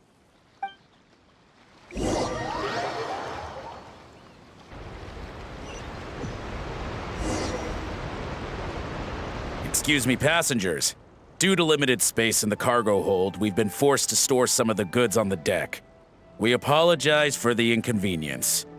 Ah, please, no need to apologize for your success in business. I just hope it rubs off on the rest of us.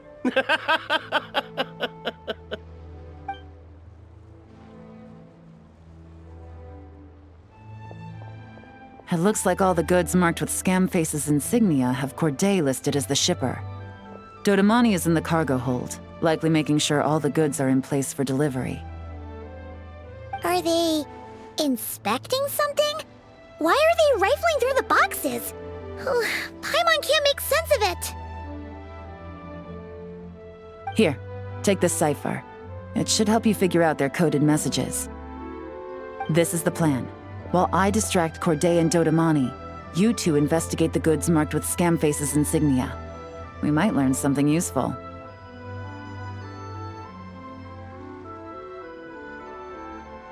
By all means, I trust your judgment.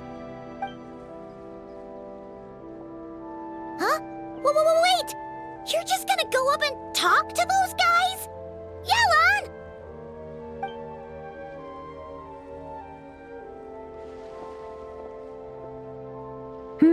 Oh, excuse me, gentlemen, but have we met? You're Mr. Corday, a famous antique collector in the Quartier Lyonnais, correct? I believe the three of us have had the pleasure of meeting once before, at Jiuguan Tea House in Yilong Wharf, if I'm not mistaken. Huh? You... Ah, the Dice Master of Yenshang Tea House. It's a pleasure, Miss Yelan. Oh, so you've heard of me too? Yes, I had an absolutely delectable cup of tea there once. One can hardly leave Yenshang Tea House without hearing about your legendary dice skills. I suppose something keeps bringing us together. A shared love of tea, perhaps? Yes, that must be it. Well, looks like we ran into each other at the perfect time. I'm heading to Fontaine on vacation, you see. Any recommendations on where I should visit? Someplace I could find an exquisite tea set, perhaps. Like a fine art exhibition, or an auction. I hear Fontainian black tea has a unique flavor. I imagine your tea sets are a sight to behold as well. You... Ah, does this gentleman have an interest in tea sets as well? Of course. It's a pleasure to meet you, Miss Yelan. I'm also heading to Fontaine for travel. Corday's invitation, you see. In fact, I'm the one who owns the ship. Yep. Yelan is actually talking to them. Are we sure that's a good idea? All right, then let's go somewhere out of their line of sight so we can start investigating those boxes.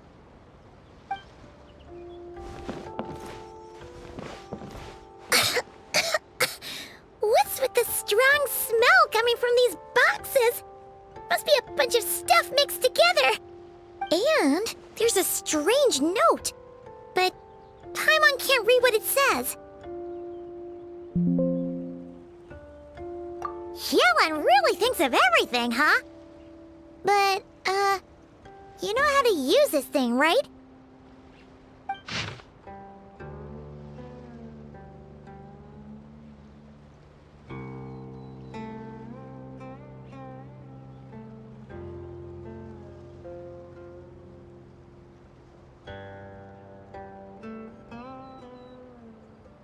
Well, what does it say?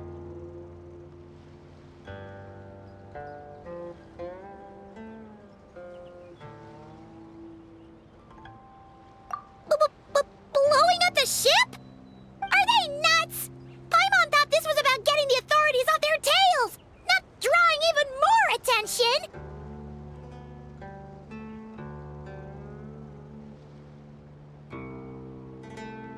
Okay, Yelan was right. This guy is a complete lunatic. There are innocent people on this ship. We need to find and disarm those bombs as soon as possible.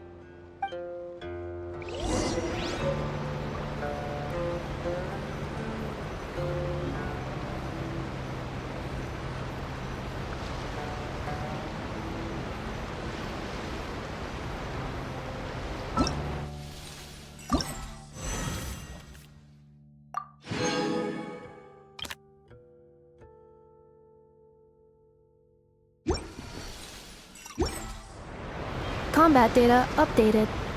Please rest assured that I will not blow the roof off again.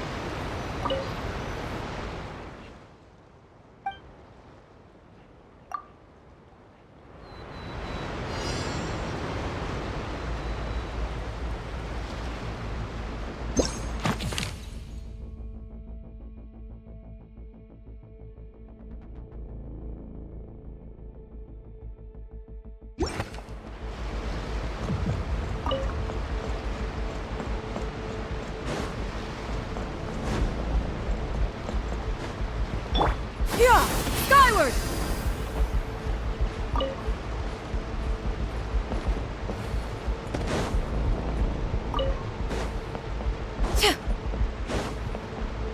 Yeah! Scatter! Skyward! Hit!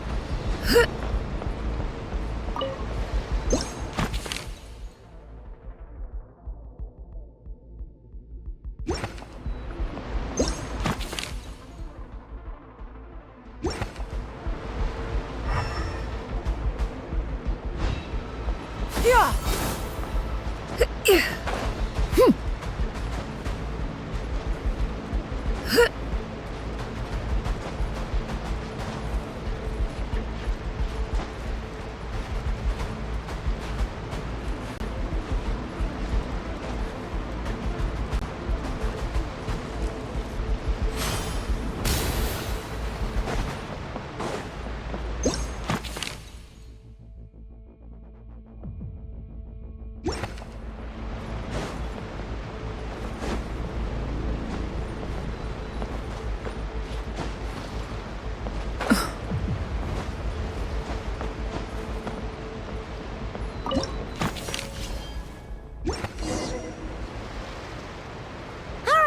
That's all the bombs on the deck. What about the cargo hold? Do we have enough time? Already taken care of. Good work, you two. You stayed calm and acted fast. That was the perfect response to a situation like this. Yelan! Honestly, it's all thanks to you. It was your idea to board the ship, and we never would have been able to figure out that message without your cipher. Wait a sec. Where are Corday and Dodamani? Recovering from the shock, I would imagine. Suddenly finding out that you're being targeted by a dangerous individual. That must have been quite the ordeal for you, gentlemen. Almost lost your cargo and your lives in one fell swoop. Indeed. To think such evil exists in this world.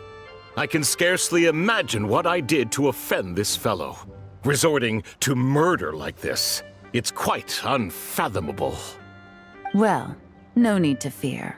I'll alert the Maison Gardiennage at once and ask them to send agents to Lumiduce Harbor. The two of you are clearly in need of protection. Your cargo will also need to be handed over to the authorities for inspection, Mr. Corday, just to eliminate any remaining hazards. After which, the Maison Gardiennage will escort it all to its intended destination, of course.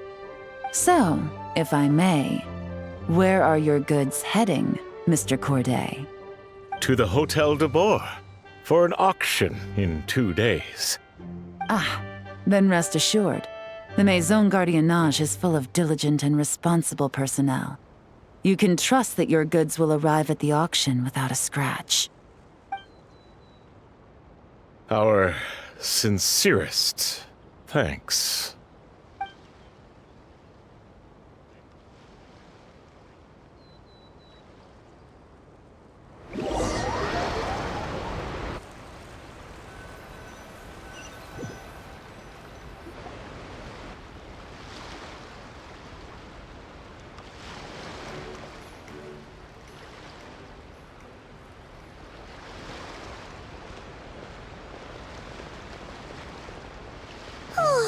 You scared the life out of Paimon, Yelan! Going right up to them like that? What if they caught on and decided to, try something desperate? It's not a question of if, Paimon. I'm sure they caught on. But in the interest of their own survival, they had no choice but to play along. Now we can be sure the Dark Financier is getting desperate. The stint on the ship? That was him trying to cut his losses to save his own skin. He needs to get rid of anything that could be traced back to him. So, you blow up the ship. You send the goods meant for the auction straight to the bottom of the sea, and let Scamface take the heat. The last thing he wanted was for the goods to make it to the auction, but now we've ensured that they will, so he has no choice but to follow through. He could choose not to send one of his agents to the auction, and let his goods go to an unsuspecting buyer instead. But remember, their worth is inflated. It would only be a matter of time before the buyer realized the valuation was off and reported it to the authorities. As the seller, Corday would be staring down a potential conviction. At best, the Dark Financier has to find a new kind of moral laundering scheme. At worst, he loses one of his last reliable agents in Fontaine.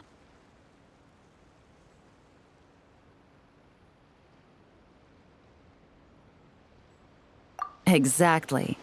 Our trail of evidence remains intact, and we let the buyer at the auction lead us closer to the Dark Financier. Okay, that means, can we go over this again? Don't worry. I'm sure the Traveler will explain it again in Paimon-friendly language. We're in the home stretch, and taking advantage of this auction is crucial. So come prepared to see this through. Officer Edler already has an informant stationed at the scene. This invitation letter will get you into the auction. I'll meet you at the Hotel de Boer in 2 days.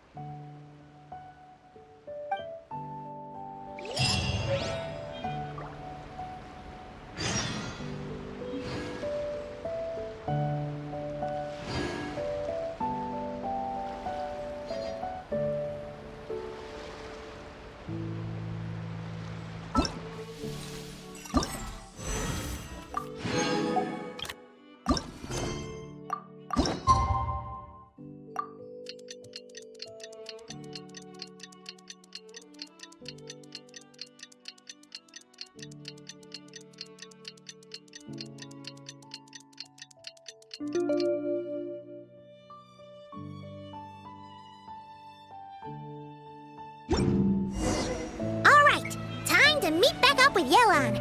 Our destination? A very important auction at the Hotel de Boer. This is our chance to catch the culprit behind this whole scheme.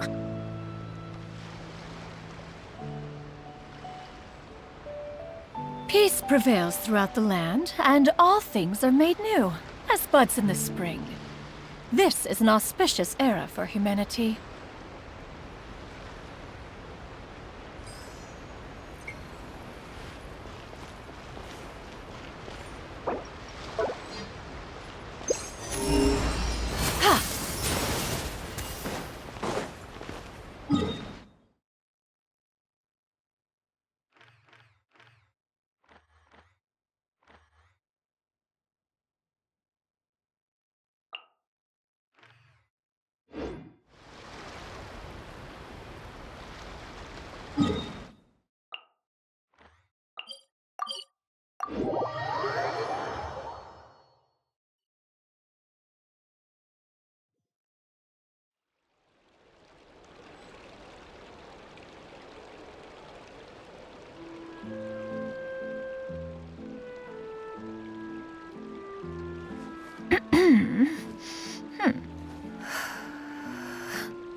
We cannot just rely on the ocean's self-cleaning ability. Cleanup sequence initiated. Good evening, patrons. Allow me to escort you to the auction. Oh, Paimon's getting a little nervous. But we gotta keep it together. This is our best chance to catch these guys.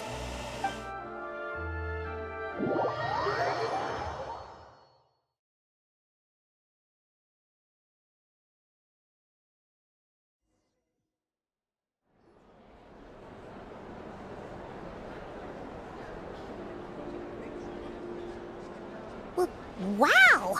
This place is packed! Is every rich person in Fontaine here or something?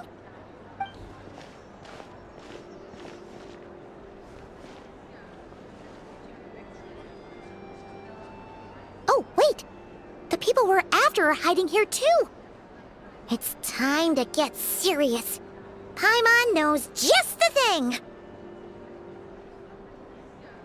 What? It's not like we're rich like the rest of these people. We need a little something to blend in. Besides, if we're here as honest, hard-working detectives, we might as well look the part. Too bad. Paimon doesn't have another. But she'll help you make one once this is all over. An even cooler pair.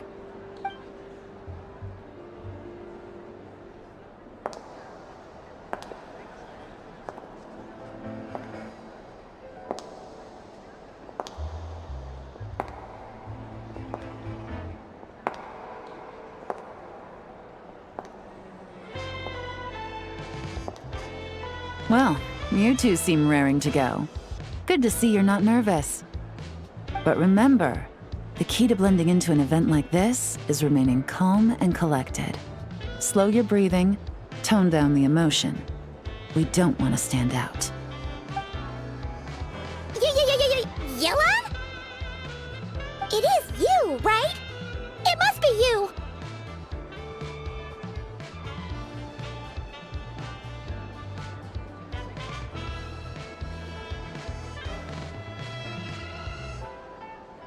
Well, I am the current owner of the Genshin Tea House after all, as well as an honored guest at this auction. So, I thought something with more of a Fontainian flair might be nice. A special outfit for a special occasion. Why? Does it look bad? No, not at all!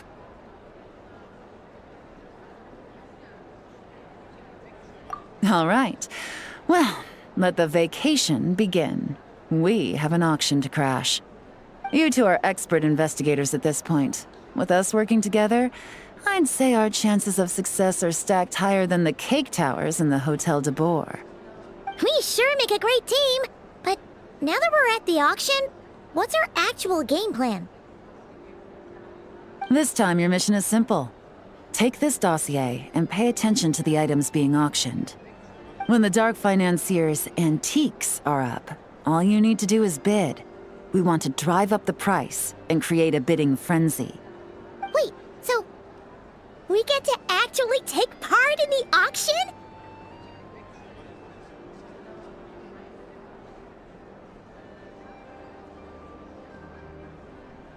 Thoughtless bidding usually leads to a warning, or even disqualification. But the special account you two will be using during the bidding has no credit limit. So you can drive up the price as high as you want. The more chaos we create, the better. The Dark Financier knows we're on his tail, so I highly doubt he sent one of his trusted agents here. The buyer's likely someone disposable, a scapegoat of sorts. After the incident with the ship, several buyers registered for the auction at the last minute.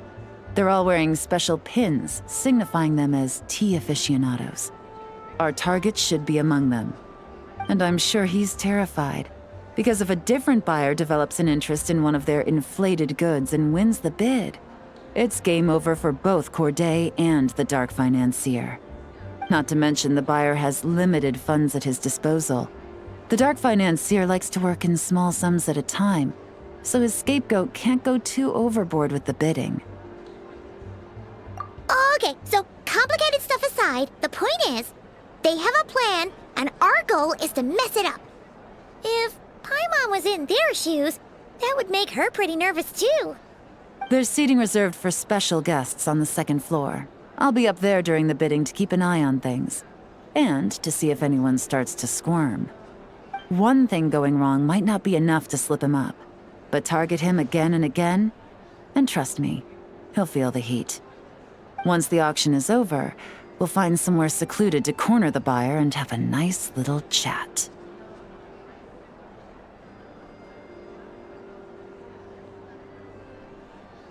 Yeah! We're on a winning streak, and we're not about to let up.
He's acting strange, and there's something off with his attire.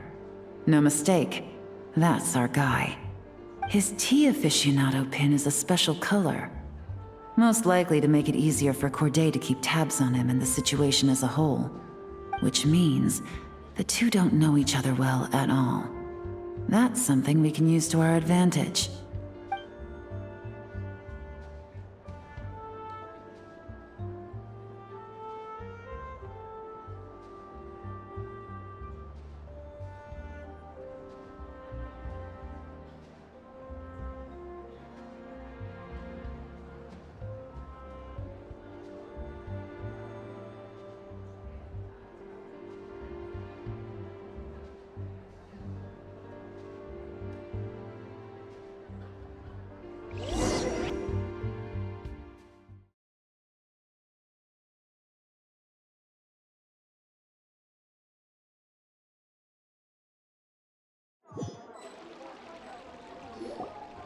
Wow, I can't believe I won the bid for this antique painted vase.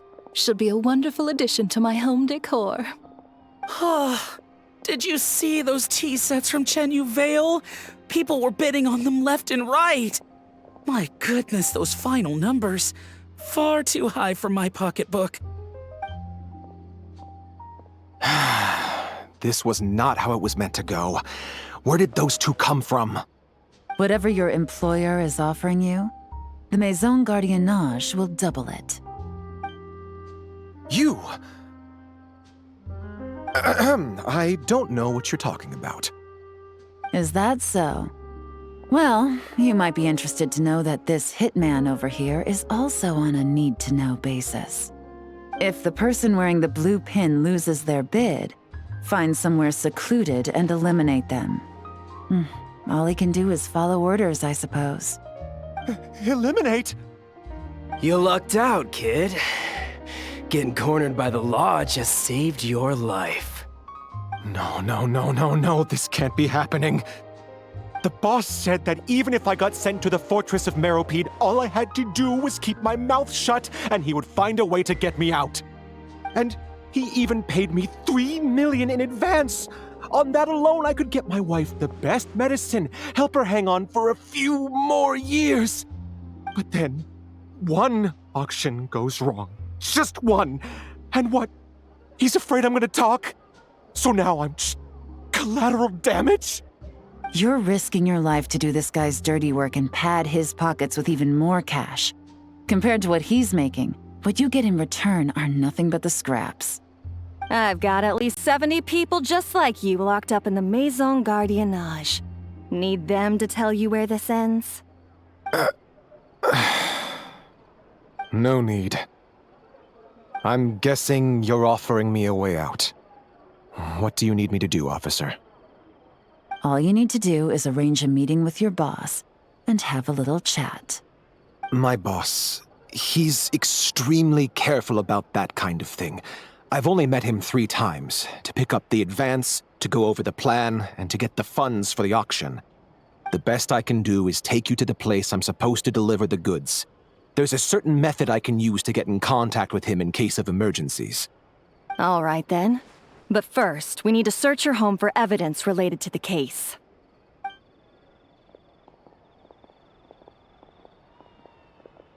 Phew! Mission accomplished. You managed to get through to him so fast, Yelan. Paimon almost couldn't believe it. Well, he was already nervous and uncertain. All it took was a sincere negotiation. Once I laid his interests out on the table, it didn't take much for him to realize he stands to gain more with us than his boss. Plus, we had some very convincing performances to help seal the deal. Especially you, officer. You make an excellent hitman. Well, it's been a while since I've gotten to tap into a villain like that. Thought I could've pushed it a little more, honestly. Are you kidding? Paimon felt like she was face to face with one of our bad guys of the week.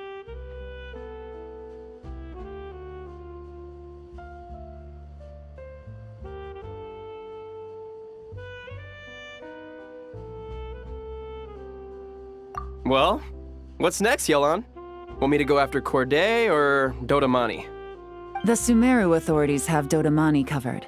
They're just waiting on our signal, and they'll nab him once he makes it back to Beta Harbor. The Millilith are pursuing Scamface, so that just leaves Corday. Tail him, but be sure to keep your distance. We don't want him to tip anyone off. You got it. I love it when a plan comes together like this. All right then. We'll reconvene 12 hours from now, when our new double agent will lead us into the Lion's Den. It's time for the dark financier to face the music.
Full throttle! All right, this is where the boss told me to bring the goods. This area is full of apartments and warehouses for rent. The Maison Gardiennage came through not too long ago to keep trouble off the streets. I guess boss thinks it's safer to operate right under their noses. Now, to arrange an emergency meeting, we need to activate a series of mechanisms to send him a signal. But to tell you the truth, I have no idea how to activate them. The only hint boss gave was that the code had something to do with colors. Maybe he was planning to give me more information after the auction, but that plan fell through, obviously. Paimon was hoping it would be smooth sailing at this point. But no, of course. There's yet another obstacle. Well, after all the investigating it took us to get this far, figuring out what to do with these mechanisms should be a piece of cake.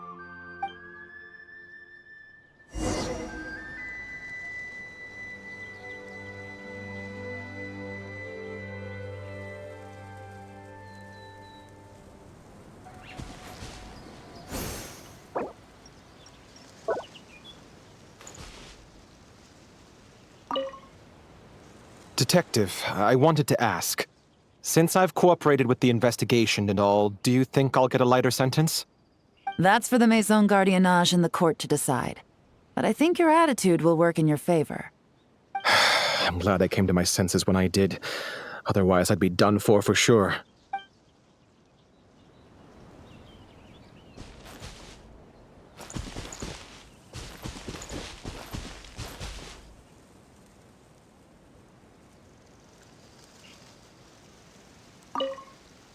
Detective. That's for the Maison...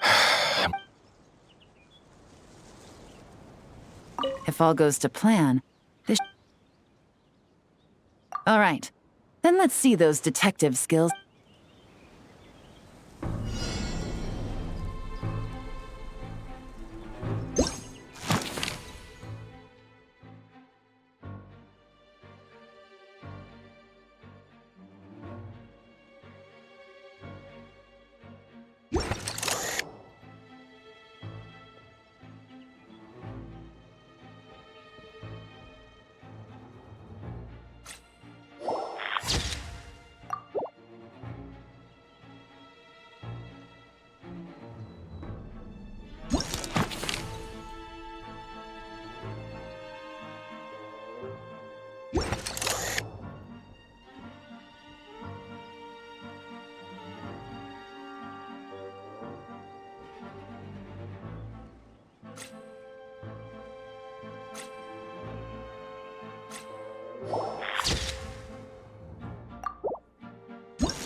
All right, the mechanisms have been activated. Now, all we have to do is wait for our target to take the bait. You know what? For some strange reason, Paimon's not nervous at all.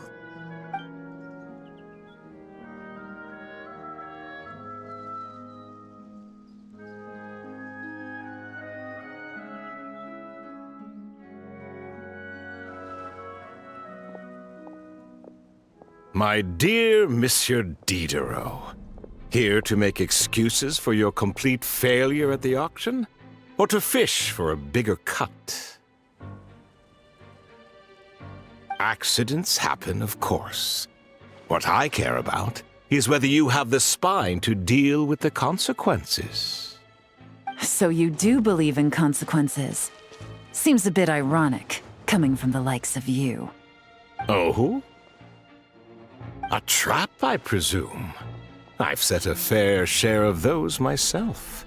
I suppose it's about time I stumbled into one set by someone else. No matter. Sometimes you take a chance on someone who turns out to be a disappointment. It's happened before. It's not easy to earn the dark financier Rovere Pelliccia's respect, but I must say, you 3 detectives are a force to be reckoned with. I suppose congratulations are in order. 6 months of planning and execution was all it took to take down a moral laundering organization decades in the making. I have to hand it to the Fontaine and Liyue authorities. Your operation really has been a roaring success. Why is the Dark Financier so polite? Not the kind of crime boss Paimon was expecting.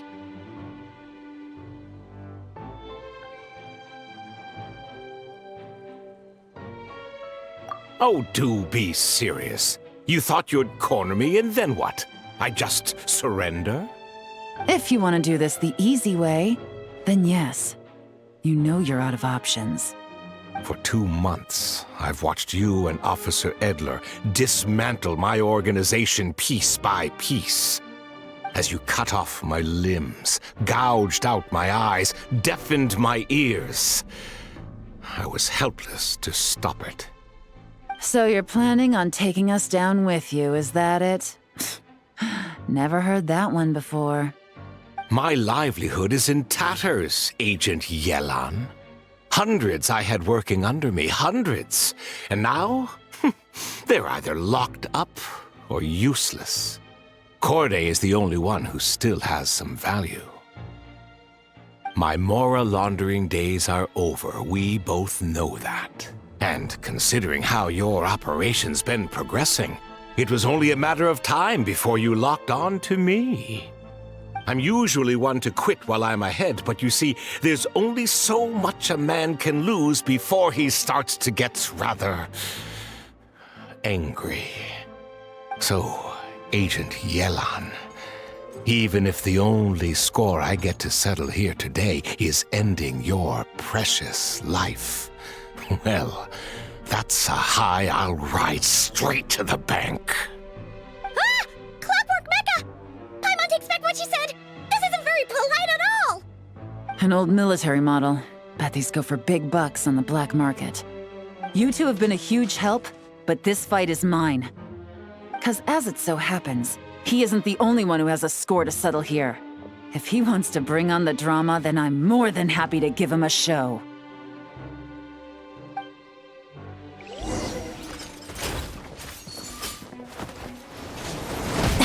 Really? Here comes the catch.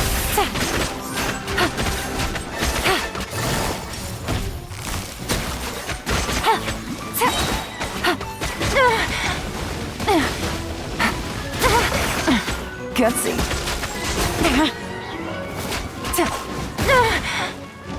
Game's up. Fun's over.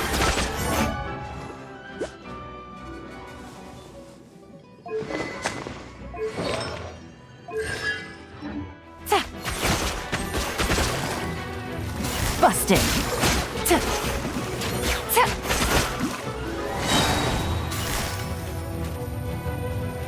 quietly now. Here comes the catch.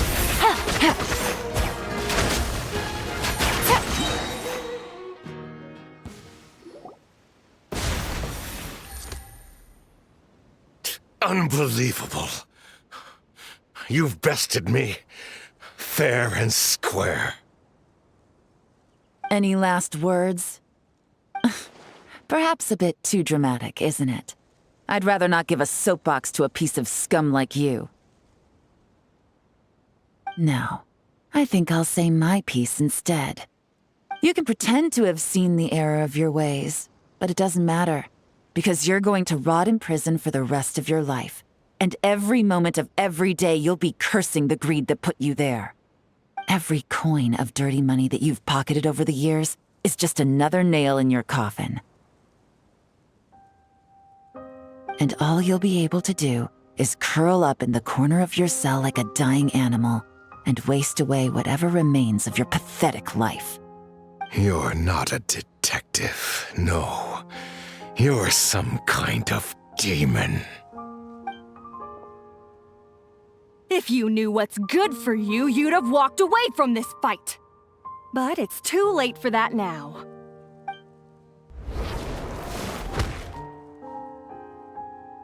Whew. After 6 months of hard work, I finally get to tick off the mission accomplished box at the end of the case file. Take this guy back to the court of Fontaine to stand trial. Don't let him try anything.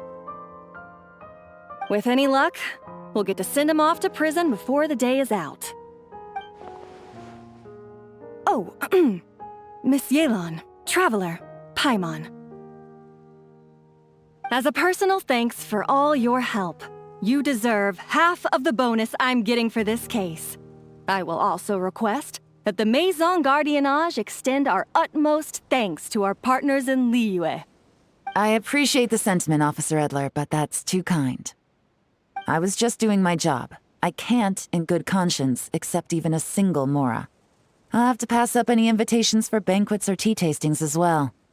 If you want to reward someone for going above and beyond during this operation, it should be the Traveler and Paimon.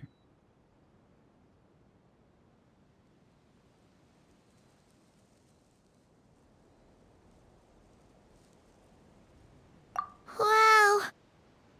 Paimon's had her detective cap on for so long, analyzing all those clues and trying to uncover their schemes, that her brain hurts. But at the same time, she feels smarter than before. Maybe Paimon really does have what it takes to be a real detective. Well, if you're interested in this line of work, we're heading to the Maison Gardiennage to get a confession out of these guys. Did you want to tag along? You really mean it? Yes! 100% yes! Oh, is that okay, Traveler? Paimon's gonna go with Officer Edler and learn some cool new detective skills! Who knows? Maybe they'll come in handy someday! Alright! Then let's rendezvous outside the Palais Memonia! Well, both our lives can get back to normal now, Traveler. After talking about it for so long, I finally have the chance to enjoy a real vacation. Mind humoring me for a bit, Traveler?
What a nice night.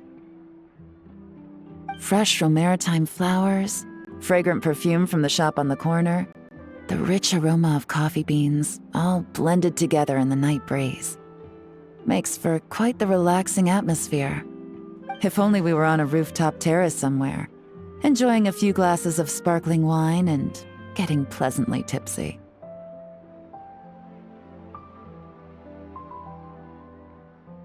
All right, then let's look for a place to stop.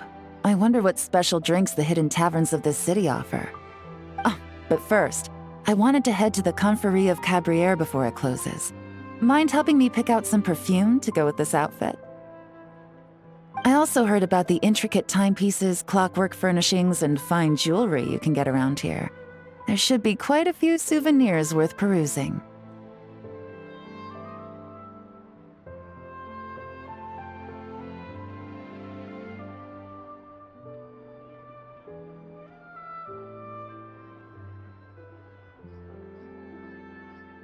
Well, with the most cultured traveler in all of Tevat by my side, I should take advantage of this opportunity.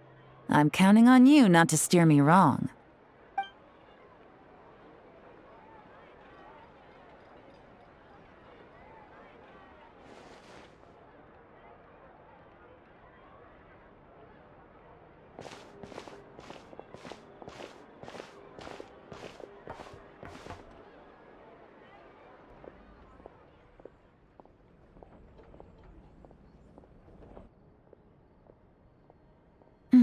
I'm satisfied.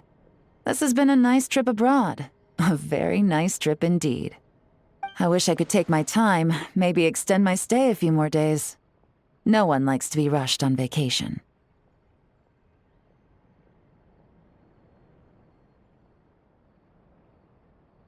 It can't be helped. Duty calls.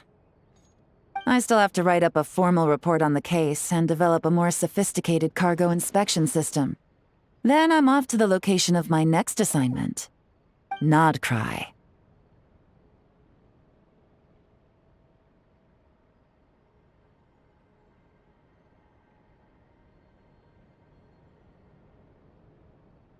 No, nothing like that. Just meeting an intelligence partner to decide on a mutually beneficial agreement going forward, and to set some boundaries. I'll fill you in later. For now, why don't we take a picture together to commemorate this exciting trip to Fontaine?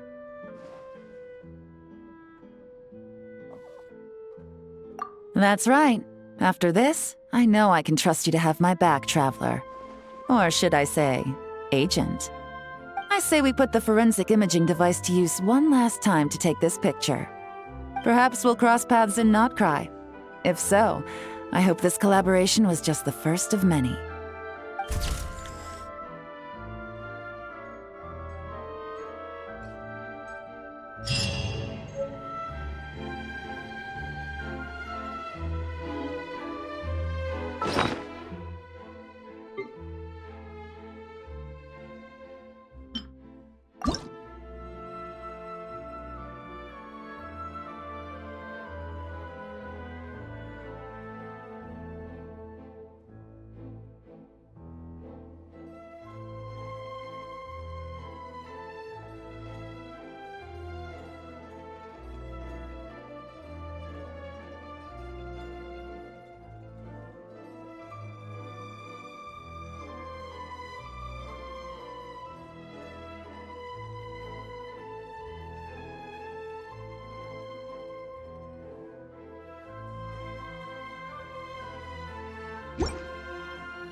Insulation chamber deployed.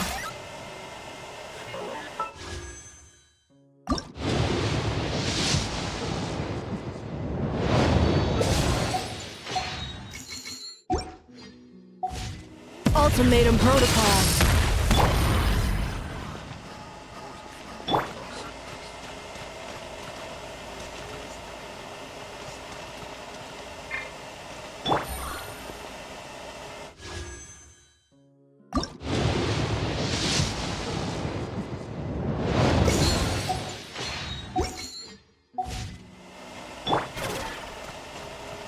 Cleanup sequence initiated.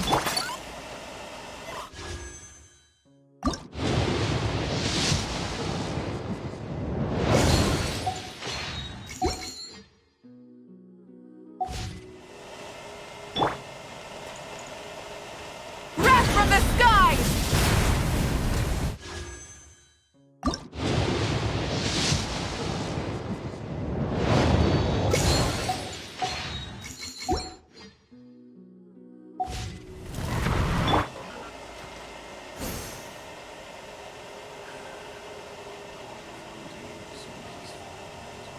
Busy days coming to a close.